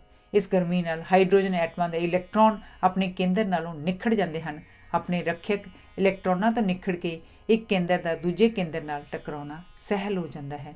ਇਸ ਤਰ੍ਹਾਂ 4 ਹਾਈਡਰੋਜਨ ਦੇ ਐਟਮ ਮਿਲਣ ਨਾਲ ਹੀਲੀਅਮ ਗੈਸ ਦਾ ਇੱਕ ਐਟਮ ਬਣ ਜਾਂਦਾ ਹੈ। ਹਲਕੇ ਐਟਮਾਂ ਦਾ ਆਪਸ ਵਿੱਚ ਮਿਲ ਕੇ ਇਸ ਤਰ੍ਹਾਂ ਇੱਕ ਭਾਰਾ ਐਟਮ ਬਣ ਜਾਣ ਨੂੰ ਕੇਂਦਰੀ ਸੰਯੋਗ ਕਹਿੰਦੇ ਹਨ। ਸਾਡੇ ਲਈ ਪ੍ਰਯੋਗਸ਼ਾਲਾ ਵਿੱਚ ਇਸ ਤਰ੍ਹਾਂ ਦਾ ਕੇਂਦਰੀ ਸੰਯੋਗ ਪੈਦਾ ਕਰਨ ਦੀ ਪਹਿਲਾਂ ਕੋਈ ਸੰਭਾਵਨਾ ਨਹੀਂ ਸੀ, ਕਿਉਂਕਿ ਇਤਨਾ ਉੱਚਾ ਤਾਪਮਾਨ ਪੈਦਾ ਕਰਨਾ ਅਸੰਭਵ ਸੀ, ਪਰ ਇਸ ਸੰਯੋਗ ਨੂੰ ਪੈਦਾ ਹੋਈ ਗਰਮੀ ਦਾ ਅਨੁਮਾਨ ਜ਼ਰੂਰ ਲਾਇਆ ਜਾ ਸਕਦਾ ਹੈ। 4 ਹਾਈਡਰੋਜਨ ਦੇ ਐਟਮ ਮਿਲ ਕੇ ਹੀਲੀਅਮ ਦਾ ਇੱਕ ਐਟਮ ਬਣਦਾ ਹੈ, ਪਰ ਜਦੋਂ ਇਹਨਾਂ ਚੌਹਾਂ ਐਟਮਾਂ ਦਾ ਭਾਰ ਤੋਲੀਏ ਤਾਂ ਇਸ ਸੰਯੋਗ ਤੋਂ ਪੈਦਾ ਹੋਈ ਹੀਲੀਅਮ ਨੂੰ ਵੀ ਤੋਲੀਏ ਤਾਂ ਚੌਹਾਂ ਐਟਮਾਂ ਤੋਂ ਬਣੇ ਹੀਲੀਅਮ ਦੇ ਐਟਮ ਦਾ ਭਾਰ ਕੁਝ ਘਟ ਜਾਂਦਾ ਹੈ। 1 ਪੌਂਡ ਹਾਈਡਰੋਜਨ ਪਿੱਛੇ 1 ਪੌਂਡ 8 ਔਂਸ ਭਾਰ ਘਟ ਜਾਂਦਾ ਹੈ। ਇਹ ਭਾਰ ਕਿਉਂ ਘਟਦਾ ਹੈ? ਅਸਲ ਵਿੱਚ ਇਹ ਗਰਮੀ ਦੀ ਸ਼ਕਤੀ ਵਿੱਚ ਬਦਲ ਜਾਂਦਾ ਹੈ। 1/8 ਔਂਸ ਭਾਰ ਦੇ ਘਾਟੇ ਦੀ ਥਾਂ ਇਤਨੀ ਗਰਮੀ ਉਤਪੰਨ ਹੁੰਦੀ ਹੈ ਜਿਤਨੀ 12,000 ਟਨ ਪੱਥਰ ਦੇ ਕੋਲੇ ਨੂੰ ਬਲਣ ਵਿੱਚ ਪੈਦਾ ਹੁੰਦੀ ਹੈ। ਇਸ ਤੋਂ ਪਤਾ ਲੱਗਦਾ ਹੈ ਕਿ ਉਸ ਸ਼ਕਤੀ ਦੇ ਮੁਕਾਬਲੇ ਵਿੱਚ ਜਿਹੜੀ ਭਾਰੀ ਐਟਮਾਂ ਦੇ ਨਿਖੇੜ ਤੋਂ ਪੈਦਾ ਹੁੰਦੀ ਹੈ, ਹਲਕੇ ਐਟਮਾਂ ਦੇ ਸੰਯੋਗ ਨਾਲ ਕਈ ਹਜ਼ਾਰ ਗੁਣਾ ਜ਼ਿਆਦਾ ਪੈਦਾ ਹੋ ਸਕਦੀ ਹੈ। ਭਾਰੀ ਐਟਮਾਂ ਦੇ ਨਿਖੇੜਨ ਦਾ ਤਰੀਕਾ ਤਾਂ ਪਤਾ ਲੱਗ ਚੁੱਕਾ ਸੀ, ਪਰ ਹੁਣ ਹਲਕੇ ਐਟਮ ਦੇ ਕੇਂਦਰ ਨੂੰ ਸੰਯੁਕਤ ਕਰਨ ਦਾ ਤਰੀਕਾ ਲੱਭਣਾ ਜ਼ਰੂਰੀ ਸੀ। ਪਰ ਇਸ ਸੰਯੋਗ ਲਈ ਬਹੁਤ ਉੱਚੇ ਤਾਪਮਾਨ ਦੀ ਲੋੜ ਸੀ। ਸਾਇੰਸਦਾਨਾਂ ਨੂੰ ਖਿਆਲ ਆਇਆ ਕਿ ਕਿਉਂ ਨਾ ਯੂਰੇਨੀਅਮ ਜਾਂ ਪਲੂਟੋਨੀਅਮ ਦੇ ਕੇਂਦਰ ਨੂੰ ਨਿਖੇੜਨ ਨਾਲ ਪੈਦਾ ਹੋਏ ਤਾਪਮਾਨ ਨੂੰ ਹਾਈਡਰੋਜਨ ਦੇ ਐਟਮਾਂ ਦੇ ਕੇਂਦਰਾਂ ਨੂੰ ਸੰਯੁਕਤ ਕਰਨ ਲਈ ਵਰਤਿਆ ਜਾਏ। ਇਸ ਤਜਰਬੇ ਵਿੱਚ ਸਾਇੰਸਦਾਨ ਕਾਮਯਾਬ ਹੋ ਗਏ ਤੇ ਉਹਨਾਂ ਨੇ ਹਾਈਡਰੋਜਨ ਬੰਬ ਤਿਆਰ ਕਰ ਲਿਆ ਤੇ ਪਹਿਲੀ ਵਾਰ ਅਮਰੀਕਾ ਨੇ ਇਸ ਨੂੰ 1952 ਵਿੱਚ ਚਲਾਇਆ।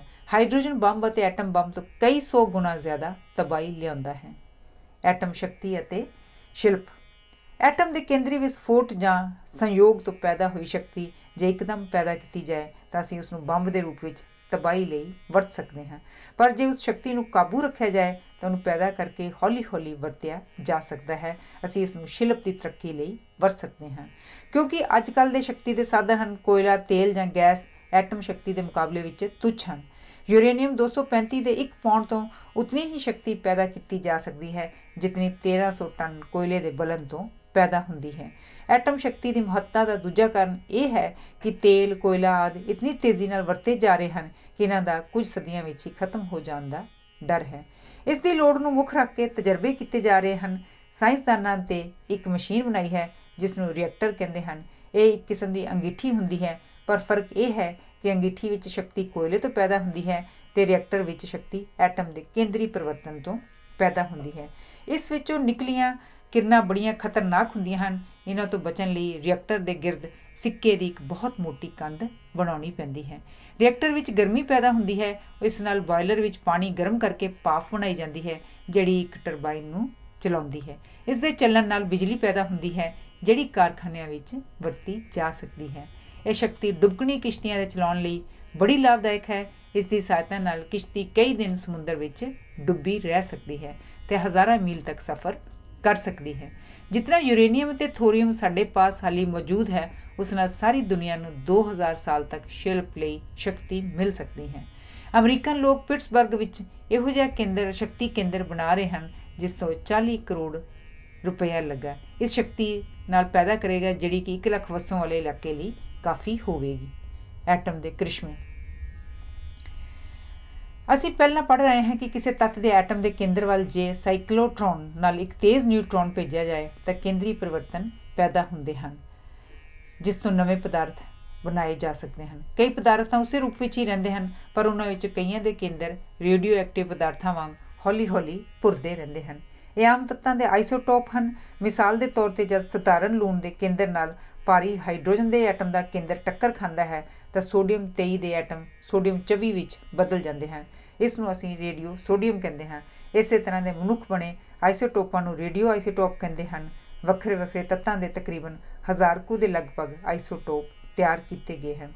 ਹੁਣੇ ਹੀ ਸਾਇੰਸ ਵਿੱਚ ਇੱਕ ਨਵਾਂ ਸ਼ਬਦ ਟ੍ਰੇਸਰ ਆਇਆ ਹੈ, ਪ੍ਰਯੋਗ ਵਿੱਚ ਆਇਆ ਹੈ। ਰੇਡੀਓ ਐਕਟਿਵ ਆਈਸੋਟੋਪ ਕਿਸੇ ਥਾਂ ਵੀ ਹੋਣ ਉਹਨਾਂ ਵਿੱਚੋਂ ਨਿਕਲ ਰਹੀਆਂ ਕਿਰਨਾਂ ਦੁਆਰਾ ਉਹਨਾਂ ਦੀ ਹੋਂਦ ਦਾ ਪਤਾ ਲੱਗ ਜਾਂਦਾ ਹੈ। ਉਹਨਾਂ ਵਿੱਚ ਇਸ ਗੁਣ ਨੂੰ ਟ੍ਰੇਸਰ ਕਹਿੰਦੇ ਹਨ। ਰੇਡੀਓ ਆਈਸੋਟੋਪ ਭਾਵੇਂ ਭੋਜਨ ਦੁਆਰਾ ਮਨੁੱਖ ਦੇ ਸਰੀਰ ਜਾਂ ਕਿਸੇ ਤੇਲ ਦੇ ਪਾਈਪ ਵਿੱਚੋਂ ਲੰਘ ਰਹੇ ਹੋਣ, ਅਸੀਂ ਦੱਸ ਸਕਦੇ ਹਾਂ ਕਿ ਉਹ ਕਿਸ ਵੇਲੇ ਕਿੱਥੇ ਹਨ। ਰੇਡੀਓ ਆਈਸੋਟੋਪ ਦੁਆਰਾ ਅਸੀਂ ਉਹਨਾਂ ਚੀਜ਼ਾਂ ਦੀਆਂ ਕਿਰਿਆਵਾਂ ਵੇਖ ਸਕਦੇ ਹਾਂ ਜੋ ਸਾਡੀਆਂ ਅੱਖਾਂ ਵੇਖਣ ਤੋਂ ਅਸਮਰੱਥ ਹੋਣ। ਅੱਜ ਕੱਲ੍ਹ ਬਹੁਤ ਸਾਰੇ ਰਸਾਇਣਿਕ ਤੱਤ ਜਿਵੇਂ ਕਾਰਬਨ, ਗੰਧਕ, ਫਾਸਫੋਰਸ, ਆਇਓਡੀਨ ਆਦਿ ਆਈਸੋਟੋਪ ਦੇ ਰੂਪ ਵਿੱਚ ਮਿਲ ਸਕਦੇ ਹਨ। ਇਹ ਆਮ ਤੱਤਾਂ ਵਾਂਗ ਹੀ ਇੱਕ ਦੂਜੇ ਨਾਲ ਮਿਲ ਕੇ ਯੌਗਿਕ ਬਣਾਉਂਦੇ ਹਨ। ਮਿਸਾਲ ਦੇ ਤੌਰ 'ਤੇ ਪੱਤੇ ਰੇਡੀਓ ਐਕਟਿਵ ਕਾਰਬਨ ਡਾਈਆਕਸਾਈਡ ਨੂੰ ਵਰਤ ਕੇ ਰੇਡੀਓ ਐਕਟਿਵ ਨਿਸ਼ਾਸ਼ਤਾ ਬਣਾਉਂਦੇ ਹਨ ਅਤੇ ਉਹ ਖੁਰਾਕ ਜੋ ਪੌਦੇ ਦੇ ਕਿਸੇ ਭਾਗ ਵਿੱਚ ਵੀ ਪਹੁੰਚੇ ਤਾਂ ਅਸੀਂ ਉਹਦੀ ਪਛਾਣ ਕਰ ਸਕਦੇ ਹਾਂ। ਇਸ ਤਰ੍ਹਾਂ ਸਾਨੂੰ ਸਾਇੰਸ ਦੀਆਂ ਨਵੀਆਂ ਖੋਜਾਂ ਕਰਨ ਵਿੱਚ ਬੜੀ ਸਹਾਇਤਾ ਮਿਲਦੀ ਹੈ। ਅਸੀਂ ਇਹ ਰੇਡੀਓ ਆਈਸੋਟੋਪ ਦੀ ਵਰਤੋਂ ਦੁਆਰਾ ਇਹ ਵੀ ਦੱਸ ਸਕਦੇ ਹਾਂ ਕਿ ਕਿਸੇ ਖਾਧੀ ਗਈ ਚੀਜ਼ ਦੇ ਸਾਡੇ ਸਰੀਰ ਦੇ ਅੰਦਰ ਜਾ ਕੇ ਕੀ ਪਰਿਵਰਤਨ ਆਉਂਦੇ ਹਨ। ਮਿਸਾਲ ਦੇ ਤੌਰ 'ਤੇ ਜੇ ਕਿਸੇ ਮਨੁੱਖ ਨੂੰ ਉਹ ਲੂਣ ਖਵਾਇਆ ਜਾਏ ਜਿਸ ਵਿੱਚ ਰੇਡੀਓ ਐਕਟਿਵ ਸੋਡੀਅਮ ਹੋਵੇ ਤਾਂ ਸਾਇੰਸਦਾਨ ਦੱਸ ਸਕਦੇ ਹਨ ਕਿ ਉਹ ਲੂਣ ਸਰੀਰ ਵਿੱਚ ਕਿਸ ਭਾਗ ਵਿੱਚ ਗਿਆ ਹੈ ਅਤੇ ਸਰੀਰ ਵਿੱਚ ਕਿੰਨਾ ਚਿਰ ਠਹਿਰਦਾ ਹੈ। ਇਸੇ ਤਰ੍ਹਾਂ ਉਹਨਾਂ ਨੇ ਇਹ ਪਤਾ ਕੀਤਾ ਹੈ ਕਿ ਜਦ ਸਰੀਰ ਦੇ ਵੱਖ-ਵੱਖ ਭਾਗਾਂ ਵਿੱਚ ਲਹੂ ਦੁਆਰਾ ਖੁਰਾਕ ਪਹੁੰਚਦੀ ਹੈ ਤਾਂ ਟੁੱਟੇ ਭੱਜੇ ਅੰਗਾਂ ਦੀ ਮੁਰੰਮਤ ਹੋ ਜਾਂਦੀ ਹੈ। ਪੁਰਾਣੇ ਟਿਸ਼ੂਆਂ ਦੀ ਥਾਂ ਨਵੇਂ ਟਿਸ਼ੂ ਬਣ ਜਾਂਦੇ ਹਨ ਅਤੇ ਇਸ ਤਰ੍ਹਾਂ ਪੁਰਾਣੇ ਟਿਸ਼ੂ ਬਦਲੇ ਜਾਣ ਨਾਲ ਹਰ ਸਾਲ ਸਰੀਰ ਬਿਲਕੁਲ ਨਵਾਂ ਨਰੋਇਆ ਬਣ ਜਾਂਦਾ ਹੈ। ਉਸ ਵਿੱਚ ਪੁਰਾਣਾ ਕੋਈ ਵੀ ਪੁਰਜ਼ਾ ਨਹੀਂ ਰਹਿੰਦਾ, ਕੇਵਲ ਲਾਲ ਲਹੂ ਕਣਾਂ ਵਿੱਚ ਪੁਰਾਣਾ ਲੋਹਾ 1 ਸਾਲ ਤੋਂ ਵੱਧ ਸਰੀਰ ਵਿੱਚ ਰਹਿੰਦਾ ਹੈ। ਇਹ ਰੇਡੀਓ ਆਈਸੋਟੋਪ ਕਈ ਖਤਰਨਾਕ ਬਿਮਾਰੀਆਂ ਦੇ ਇਲਾਜ ਲਈ ਵਰਤੇ ਜਾਂਦੇ ਹਨ। ਮਿਸਾਲ ਦੇ ਤੌਰ 'ਤੇ ਜੇ ਕਿਸੇ ਮਰੀਜ਼ ਦੇ ਦਿਮਾਗ ਵਿੱਚ ਕੈਂਸਰ ਹੋ ਜਾਵੇ ਤਾਂ ਡਾਕਟਰ ਥੋੜ੍ਹਾ ਜਿਹਾ ਰੇਡੀਓ ਫਾਸਫੋਰਸ ਲੈ ਕੇ ਮਰੀਜ਼ ਨੂੰ ਟੀਕਾ ਲਾ ਦਿੰਦਾ ਹੈ। ਲਹੂ ਨਾਲੇ ਸਰੀਰ ਦੇ ਹਰ ਇੱਕ ਹਿੱਸੇ ਤੱਕ ਪਹੁੰਚ ਜਾਂਦਾ ਹੈ ਪਰ ਦਿਮਾਗ ਦੇ ਉਸ ਹਿੱਸੇ ਵਿੱਚ ਜਿੱਥੇ ਬਿਮਾਰੀ ਹੋਵੇ ਇਹ ਸਭ ਤੋਂ ਵੱਧ ਮਾਤਰਾ ਵਿੱਚ ਪਹੁੰਚਦਾ ਹੈ। ਫਿਰ ਇੱਕ ਖਾਸ ਕਿਸਮ ਦੀ ਮਸ਼ੀਨ ਜਿਸ ਦਾ ਨਾਂ ਰੇਡੀਏਸ਼ਨ ਡਿਟੈਕਟਰ ਹੈ, ਖੋਪੜੀ ਕੋਲ ਰੱਖਣ ਨਾਲ ਉਸ ਦਾ ਪਤਾ ਲੱਗ ਜਾਂਦਾ ਹੈ ਜਿੱਥੇ ਬਿਮਾਰੀ ਹੋਏ। ਡਾਕਟਰ ਉਸ ਥਾਂ ਦਾ ਆਸਾਨੀ ਨਾਲ ਆਪਰੇਸ਼ਨ ਕਰ ਦਿੰਦਾ ਹੈ। ਇਸੇ ਤਰ੍ਹਾਂ ਰੇਡੀਓ ਆਇਓਡੀਨ ਦੇ ਨਾਲ ਥਾਇਰਾਇਡ ਨਾਮੀ ਗਿਲਟੀ ਦੀਆਂ ਬਿਮਾਰੀਆਂ ਦਾ ਪਤਾ ਕੀਤਾ ਜਾ ਸਕਦਾ ਹੈ। ਇਹ ਗਿਲਟੀ ਦਾ ਠੀਕ ਕੰਮ ਕਰਨਾ ਸਿਹਤ ਲਈ ਬੜਾ ਜ਼ਰੂਰੀ ਹੈ। ਸਰੀਰ ਦੇ ਕਿਸੇ ਭਾਗ ਵਿੱਚ ਹੋਏ ਕੈਂਸਰ ਦਾ ਇਲਾਜ ਕਰਨ ਲਈ ਰੇਡੀਅਮ ਵਿੱਚ ਨਿਕਲੀਆਂ ਐਕਸ-ਰੇਜ਼ ਅਤੇ ਗਾਮਾ ਰੇਜ਼ ਵਰਤੀਆਂ ਜਾਂਦੀਆਂ ਹਨ। ਇਸ ਤਰ੍ਹਾਂ ਰੇਡੀਓ ਆਈਸੋਟੋਪਾਂ ਨਾਲ ਸੰਸਾਰ ਵਿੱਚ ਵੱਧ ਰਹੇ ਸਰੀਰਕ ਰੋਗਾਂ 'ਤੇ ਕਾਬੂ ਪਾਇਆ ਜਾ ਸਕਦਾ ਹੈ। ਆਈਸੋਟੋਪ ਨਾ ਕੇਵਲ ਬਿਮਾਰੀਆਂ ਦਾ ਇਲਾਜ ਕਰਨ ਲਈ ਬਲਕਿ ਨਵੀਂ ਕਿਸਮ ਦੇ ਬੀਜ ਤਿਆਰ ਕਰਨ ਲਈ ਵੀ ਵਰਤੇ ਜਾਂਦੇ ਹਨ। ਗਾਮਾ ਕਿਰਨਾਂ ਦੀ ਸਹਾਇਤਾ ਨਾਲ ਕਣਕ ਦੀ ਇੱਕ ਨਵੀਂ ਹੀ ਕਿਸਮ ਤਿਆਰ ਕੀਤੀ ਗਈ ਹੈ। ਕਈ ਫਸਲਾਂ ਨੂੰ ਕੀੜੇ ਤਬਾਹ ਕਰ ਦਿੰਦੇ ਹਨ। ਰੇਡੀਓ ਆਈਸੋਟੋਪਾਂ ਨਾਲ ਫਸਲ ਨੂੰ ਇਸ ਭਾਰੀ ਨੁਕਸਾਨ ਤੋਂ ਬਚਾਇਆ ਜਾ ਸਕਦਾ ਹੈ। ਸਾਇੰਸਦਾਨਾਂ ਨੇ ਇਹਨਾਂ ਕੀੜੀਆਂ 'ਤੇ ਰੇਡੀਓ ਐਕਟਿਵ ਰੰਗ ਛਿੜਕ ਦਿੱਤਾ ਅਤੇ ਉਹਨਾਂ ਨੇ ਸ਼ਲਗਮਾਂ ਦੀ ਕਿਆਰੀ ਵਿੱਚ ਛੱਡ ਦਿੱਤਾ। ਇਸ ਤੋਂ ਉਹਨਾਂ ਨੂੰ ਪਤਾ ਲੱਗ ਗਿਆ ਕਿ ਇਹ ਕੀੜੇ ਕਿਤਨਾ ਚਿਰ ਜਿਉਂਦੇ ਹਨ, ਕਿਤਨੀ ਦੂਰ ਤੱਕ ਉੱਡ ਸਕਦੇ ਹਨ ਅਤੇ ਕਿਸ ਚੀਜ਼ 'ਤੇ ਪਲਦੇ ਹਨ। ਇਸੇ ਤਰ੍ਹਾਂ ਖਾਣ ਵਾਲੀਆਂ ਚੀਜ਼ਾਂ ਨੂੰ ਗਲਣ ਸੜਨ ਤੋਂ ਬਚਾਉਣ ਲਈ ਵੀ ਰੇਡੀਓ ਆਈਸੋਟੋਪ ਬੜੇ ਲਾਭਦਾਇਕ ਸਿੱਧ ਹੋਏ ਹਨ। ਜੇ ਆਲੂਆਂ ਨੂੰ ਥੋੜ੍ਹੇ ਚਿਰ ਲਈ ਰਿਐਕਟਰ ਵਿੱਚੋਂ ਨਿਕਲੀਆਂ ਕਿਰਨਾਂ ਸਾਹਮਣੇ ਰੱਖਿਆ ਜਾਏ ਤਾਂ 2 ਸਾਲ ਤੱਕ ਖਾਣ ਦੇ ਲਾਇਕ ਰਹਿੰਦੇ ਹਨ। ਇਸੇ ਤਰ੍ਹਾਂ ਰੇਡੀਓ ਸੀਸੀਅਮ ਦੇ ਪ੍ਰਭਾਵ ਨਾਲ ਮਾਸ ਕਾਫੀ ਸਮੇਂ ਤੱਕ ਖਾਣ ਦੇ ਯੋਗ ਰਹਿ ਸਕਦਾ ਹੈ। ਆਈਸੋਟੋਪ ਵਿੱਚੋਂ ਨਿਕਲੀਆਂ ਕਿਰਨਾਂ ਪਲਾਸਟਿਕ, ਕੀੜੇ ਮਾਰਨ ਵਾਲੀ ਜ਼ਹਿਰ ਅਤੇ ਹੋਰ ਰਸਾਇਣਿਕ ਪਦਾਰਥਾਂ ਦੇ ਬਣਾਉਣ ਵਿੱਚ ਮਦਦ ਦਿੰਦੀਆਂ ਹਨ। ਰੇਡੀਓ ਕੋਬਾਲਟ ਦੀ ਸਹਾਇਤਾ ਨਾਲ ਤਾਂਬੇ ਦੇ ਬਣੇ ਵੱਡੇ ਬੁੱਤਾਂ ਦੀ ਬਣਤਰ ਬਾਰੇ ਪਤਾ ਲੱਗ ਸਕਦਾ ਹੈ। ਆਇਆ ਹੈ ਕਿ ਉਹ ਵੱਖਰੇ ਹਿੱਸਿਆਂ ਵਿੱਚ ਬਣਾਏ ਗਏ ਸਨ ਜਾਂ ਇੱਕ ਵਾਰ ਹੀ। ਇਸ ਤੋਂ ਇਹ ਵੀ ਪਤਾ ਲੱਗਦਾ ਹੈ ਕਿ ਉਹ ਕਦੋਂ ਬਣੇ। ਪ੍ਰਾਚੀਨ ਕਾਲ ਵਿੱਚ ਮਿਲੀਆਂ ਵਸਤਾਂ ਦੀ ਉਮਰ ਦਾ ਅੰਦਾਜ਼ਾ ਰੇਡੀਓ ਕਾਰਬਨ ਦੁਆਰਾ ਲਗਾਇਆ ਜਾ ਸਕਦਾ ਹੈ। ਇਹ ਆਈਸੋਟੋਪ ਕੁਦਰਤੀ ਤੌਰ 'ਤੇ ਹਵਾ ਦੀ ਨਾਈਟ੍ਰੋਜਨ ਤੇ ਕਾਸਮਿਕ ਕਿਰਨਾਂ ਦੇ ਅਸਰ ਨਾਲ ਆਪਣੇ ਆਪ ਤਿਆਰ ਹੁੰਦਾ ਰਹਿੰਦਾ ਹੈ। ਪੌਦੇ ਇਹਨੂੰ ਹਵਾ ਵਿੱਚੋਂ ਖਿੱਚ ਲੈਂਦੇ ਹਨ। ਪੌਦਿਆਂ ਰਾਹੀਂ ਇਹ ਪਸ਼ੂਆਂ ਵਿੱਚ ਚਲਾ ਜਾਂਦਾ ਹੈ। ਜਦੋਂ ਕੋਈ ਪੌਦਾ ਸੁੱਕ ਜਾਂਦਾ ਹੈ ਜਾਂ ਪਸ਼ੂ ਮਰ ਜਾਂਦਾ ਹੈ, ਇਹ ਤਾਜ਼ੀ ਕਾਰਬਨ ਆਈਸੋਟੋਪ ਖਿੱਚਣਾ ਬੰਦ ਕਰ ਦਿੰਦਾ ਹੈ। ਉਦੋਂ ਤੋਂ ਐਟਮ ਭੁਰਨੇ ਸ਼ੁਰੂ ਹੋ ਜਾਂਦੇ ਹਨ। ਬਾਕੀ ਰਹਿ ਗਏ ਐਟਮਾਂ ਤੋਂ ਸਾਇੰਸਦਾਨ ਉਸ ਪੌਦੇ ਜਾਂ ਪਸ਼ੂ ਦੀ ਉਮਰ ਦੱਸ ਸਕਦੇ ਹਨ। ਇਸ ਤਰੀਕੇ ਨਾਲ ਮਿਸਰ ਦੇ ਬਾਦਸ਼ਾਹਾਂ ਦੀਆਂ ਕਬਰਾਂ ਵਿੱਚੋਂ ਨਿਕਲੇ ਕੱਪੜੇ, ਲੱਕੜੀ ਦੇ ਸਮਾਨ ਆਦਿ ਤੋਂ ਪਤਾ ਲਗਾਇਆ ਗਿਆ ਹੈ ਕਿ ਉਹ ਵਸਤਾਂ ਲਗਭਗ 4500 ਸਾਲ ਪੁਰਾਣੀਆਂ ਹਨ। ਉਹਨਾਂ ਵਸਤਾਂ ਦੀ ਉਮਰ ਦਾ ਅੰਦਾਜ਼ਾ ਜੋ ਫਰਾਂਸ ਦੀ ਇੱਕ ਪ੍ਰਾਚੀਨ ਗੁਫਾ ਵਿੱਚੋਂ ਲੱਭੀਆਂ ਹਨ 15000 ਸਾਲ ਲਾਇਆ ਗਿਆ ਹੈ। ਜਿਉਂ-ਜਿਉਂ ਰੇਡੀਓ ਆਈਸੋਟੋਪ ਗਿਣਤੀ ਅਤੇ ਮਾਤਰਾ ਵਿੱਚ ਵੱਧਦੇ ਜਾਣਗੇ, ਇੱਕ ਤਾਂ ਉਹ ਸਸਤੇ ਹੁੰਦੇ ਜਾਣਗੇ, ਦੂਜੇ ਉਹਨਾਂ ਤੋਂ ਕਈ ਲਾਭ ਪ੍ਰਾਪਤ ਕੀਤੇ ਜਾ ਸਕਣਗੇ। ਇਹਨਾਂ ਤੋਂ ਕਈ ਲਾਭਦਾਇਕ ਦਵਾਈਆਂ ਬਣਾਈਆਂ ਜਾਣਗੀਆਂ ਅਤੇ ਨਰੋਈ ਖੁਰਾਕ ਹਾਸਲ ਕੀਤੀ ਜਾ ਸਕੇਗੀ। ਕੋਈ 50 ਸਾਲ ਪਹਿਲਾਂ ਐਟਮ ਨੂੰ ਇੱਕ ਠੋਸ ਵਸਤੂ ਸਮਝਿਆ ਜਾਂਦਾ ਸੀ ਅਤੇ ਇਸ ਬਾਰੇ ਸਾਇੰਸਦਾਨ ਬਿਲਕੁਲ ਅਣਜਾਣ ਸਨ ਕਿ ਉਹਦੇ ਕੇਂਦਰ ਵਿੱਚ ਕੀ ਕੁਝ ਲੁਕਿਆ ਹੋਇਆ ਹੈ। ਪਰ ਹੁਣ ਇਹ ਪਤਾ ਲੱਗਾ ਕਿ ਐਟਮ ਸਾਰੀ ਸ੍ਰਿਸ਼ਟੀ ਦਾ ਇੱਕ ਨਿੱਕਾ ਜਿਹਾ ਨਮੂਨਾ ਹੈ ਜਿਸ ਵਿੱਚ ਅਕਹਿ ਸ਼ਕਤੀ ਭਰੀ ਹੋਈ ਹੈ। ਇਸ ਵਿੱਚ ਇੱਕ ਭੇਦ ਲੁਕਿਆ ਹੋਇਆ ਹੈ ਜਿਹੜਾ ਦੱਸਦਾ ਹੈ ਕਿ ਦਰਵ ਕਿਵੇਂ ਸ਼ਕਤੀ ਵਿੱਚ ਅਤੇ ਸ਼ਕਤੀ ਕਿਵੇਂ ਦਰਵ ਵਿੱਚ ਬਦਲੀ ਜਾ ਸਕਦੀ ਹੈ। ਐਟਮ ਸਾਡੇ ਸਮੁੱਚੇ ਜੀਵਨ ਵਿੱਚ ਇਤਨਾ ਪਰਿਵਰਤਨ ਲਿਆ ਰਿਹਾ ਹੈ ਕਿ ਅਸੀਂ ਅਨੁਮਾਨ ਨਹੀਂ ਲਾ ਸਕਦੇ ਕਿ ਸਾਡਾ ਆਉਣ ਵਾਲਾ ਜੀਵਨ ਕਿਹੋ ਜਿਹਾ ਹੋਵੇਗਾ। ਸੰਯੁਕਤ ਰਾਸ਼ਟਰ ਨੇ ਜਨੇਵਾ ਵਿੱਚ 1955 ਵਿੱਚ ਇੱਕ ਅੰਤਰਰਾਸ਼ਟਰੀ ਕਾਨਫਰੰਸ ਬੁਲਾਈ ਜਿਸ ਵਿੱਚ ਇਹ ਫੈਸਲਾ ਕੀਤਾ ਗਿਆ ਕਿ ਐਟਮ ਸ਼ਕਤੀ ਨੂੰ ਮਨੁੱਖ ਜਾਤੀ ਦੇ ਭਲੇ ਲਈ ਵਰਤਿਆ ਜਾਵੇ ਅਤੇ ਇਸ ਸ਼ਕਤੀ ਦੀ ਖੋਜ ਵਿੱਚ ਵੱਖ-ਵੱਖ ਦੇਸ਼ ਸਾਂਝੇ ਯਤਨ ਕਰਨ। ਇਸ ਵਿਚਾਰ ਪਿੱਛੋਂ ਸੰਯੁਕਤ ਰਾਸ਼ਟਰ ਦੀ ਦੇਖ ਰੇਖ ਥੱਲੇ ਇੱਕ ਐਟਮ ਸ਼ਕਤੀ ਸੰਸਥਾ ਕਾਇਮ ਕੀਤੀ ਗਈ ਜੋ ਦੁਨੀਆ ਦੇ ਹਰ ਦੇਸ਼ ਨੂੰ ਐਟਮ ਸ਼ਕਤੀ ਦੀ ਖੋਜ ਲਈ ਮਾਲੀ ਸਹਾਇਤਾ ਦਿੰਦੀ ਹੈ। ਐਟਮ ਸ਼ਕਤੀ ਪਛੜੇ ਹੋਏ ਦੇਸ਼ਾਂ ਲਈ ਖਾਸ ਕਰਕੇ ਬੜੀ ਲਾਭਦਾਇਕ ਸਿੱਧ ਹੋਏਗੀ। ਇਹ ਮਾਰੂਥਲਾਂ ਨੂੰ ਲਹਿ-ਲਹਿ ਕਰਦੇ ਹਰੇ ਭਰੇ ਖੇਤਾਂ ਵਿੱਚ ਬਦਲ ਦੇਵੇਗੀ। ਇਹ ਨਾ ਕੇਵਲ ਲੋਕਾਂ ਦੀ ਸਿਹਤ ਨੂੰ ਬਿਹਤਰ ਬਣਾ ਦੇਵੇਗੀ ਬਲਕਿ ਉਹਨਾਂ ਦੀ ਉਮਰ ਵਧਾ ਦੇਵੇਗੀ ਅਤੇ ਖੁਰਾਕ ਦੇ ਮਸਲੇ ਨੂੰ ਹੱਲ ਕਰ ਦੇਵੇਗੀ। ਐਟਮ ਸ਼ਕਤੀ ਦੇ ਰੂਪ ਵਿੱਚ ਮਨੁੱਖ ਦੇ ਹੱਥ ਇੱਕ ਐਸੀ ਸ਼ਕਤੀ ਆ ਗਈ ਹੈ ਜਿਹੜੀ ਇਸ ਜੀਵਨ ਨੂੰ ਇੱਕ ਸਵਰਗ ਦਾ ਨਮੂਨਾ ਬਣਾ ਸਕਦੀ ਹੈ। ਐਟਮ ਜਾਂ ਪਰਮਾਣੂ ਬਾਰੇ ਪ੍ਰਾਚੀਨ ਕਾਲ ਤੋਂ ਹੀ ਵਿਗਿਆਨਕਾਂ ਨੂੰ ਪਤਾ ਸੀ, ਪਰ ਇਸ ਦੀ ਸ਼ਕਤੀ ਦਾ ਅਨੁਮਾਨ ਪਹਿਲੀ ਵਾਰ 5 ਅਗਸਤ 1945 ਨੂੰ ਲੱਗਾ ਜਦੋਂ ਇੱਕ ਛੋਟੇ ਜਿਹੇ ਐਟਮ ਬੰਬ ਨੇ ਜਾਪਾਨ ਦੇ ਹੱਸਦੇ ਵਸਦੇ ਸ਼ਹਿਰ ਹੀਰੋਸ਼ੀਮਾ ਨੂੰ ਅੱਖ ਦੇ ਫੋਰ ਵਿੱਚ ਹੀ ਸੁਆਹ ਦਾ ਢੇਰ ਬਣਾ ਕੇ ਰੱਖ ਦਿੱਤਾ। ਐਟਮ ਕੀ ਹੈ ਅਤੇ ਕਿਸ ਤਰ੍ਹਾਂ ਇਹ ਸਾਰੀ ਸ੍ਰਿਸ਼ਟੀ ਦੀ ਰਚਨਾ ਦਾ ਮੂਲ ਆਧਾਰ ਹੈ, ਅੱਜ ਤੁਸੀਂ ਇਸ ਬਾਰੇ ਜਾਣਕਾਰੀ ਹਾਸਲ ਕੀਤੀ ਹੈ। ਇਹ ਜਾਣ ਕੇ ਤੁਹਾਨੂੰ ਬਹੁਤ ਹੈਰਾਨੀ ਹੋਵੇਗੀ ਕਿ ਐਟਮ ਆਕਾਰ ਵਿੱਚ ਇਤਨਾ ਛੋਟਾ ਹੁੰਦਾ ਹੈ ਕਿ ਜੇ 8 ਕਰੋੜ ਐਟਮਾਂ ਨੂੰ ਨਾਲ-ਨਾਲ ਜੋੜ ਕੇ ਰੱਖੀਏ ਤਾਂ ਇਹਨਾਂ ਦੀ ਲੰਬਾਈ ਕੇਵਲ 1 ਇੰਚ ਹੀ ਹੋਵੇਗੀ। ਸਾਡਾ ਸੂਰਜ ਇਹਨਾਂ ਐਟਮਾਂ ਦਾ ਪ੍ਰਤੱਖ ਕ੍ਰਿਸ਼ਮਾ ਹੈ। ਸੂਰਜ ਦੀ ਗਰਮੀ ਦਾ ਆਧਾਰ ਇਸ ਵਿਚਲੇ ਐਟਮਾਂ ਦਾ ਆਪੋ ਵਿੱਚ ਟਕਰਾ ਕੇ ਟੁੱਟਣਾ ਭੱਜਣਾ ਹੈ। ਅਸੀਂ ਇਹ ਕਹਿ ਸਕਦੇ ਹਾਂ ਕਿ ਸੂਰਜ ਇੱਕ ਬਹੁਤ ਹੀ ਵੱਡਾ ਸਾਰਾ ਐਟਮ ਬੰਬ ਹੈ। ਪਰ ਕੀ ਅਸੀਂ ਐਟਮ ਸ਼ਕਤੀ ਨੂੰ ਨਿਰਾ ਬੰਬ ਬਣਾ ਕੇ ਤਬਾਹੀ ਅਤੇ ਬਰਬਾਦੀ ਲਈ ਹੀ ਵਰਤ ਸਕਦੇ ਹਾਂ? ਨਹੀਂ, ਇਸ ਤਰ੍ਹਾਂ ਕਰਨਾ ਤਾਂ ਇੱਕ ਬਲਵਾਨ ਮੂਰਖ ਦੇ ਬਲ ਵਾਂਗ ਹੈ। ਇਸ ਮਹਾਨ ਸ਼ਕਤੀ ਦੀ ਗਲਤ ਵਰਤੋਂ ਹੈ। ਅਸੀਂ ਇਸ ਸ਼ਕਤੀ ਨਾਲ ਬੜੇ ਕੰਮ ਸਵਾਰ ਸਕਦੇ ਹਾਂ ਅਤੇ ਕਈ ਭਿਆਨਕ ਬਿਮਾਰੀਆਂ ਦਾ ਇਲਾਜ ਕਰਕੇ ਮਨੁੱਖੀ ਜੀਵਨ ਨੂੰ ਸੁਖੀ ਬਣਾ ਸਕਦੇ ਹਾਂ। ਸ਼ੁਭ ਇਛਾਵਾਂ। ਧੰਨਵਾਦ। ਹਰਜੀਤ ਵਰਮਾ।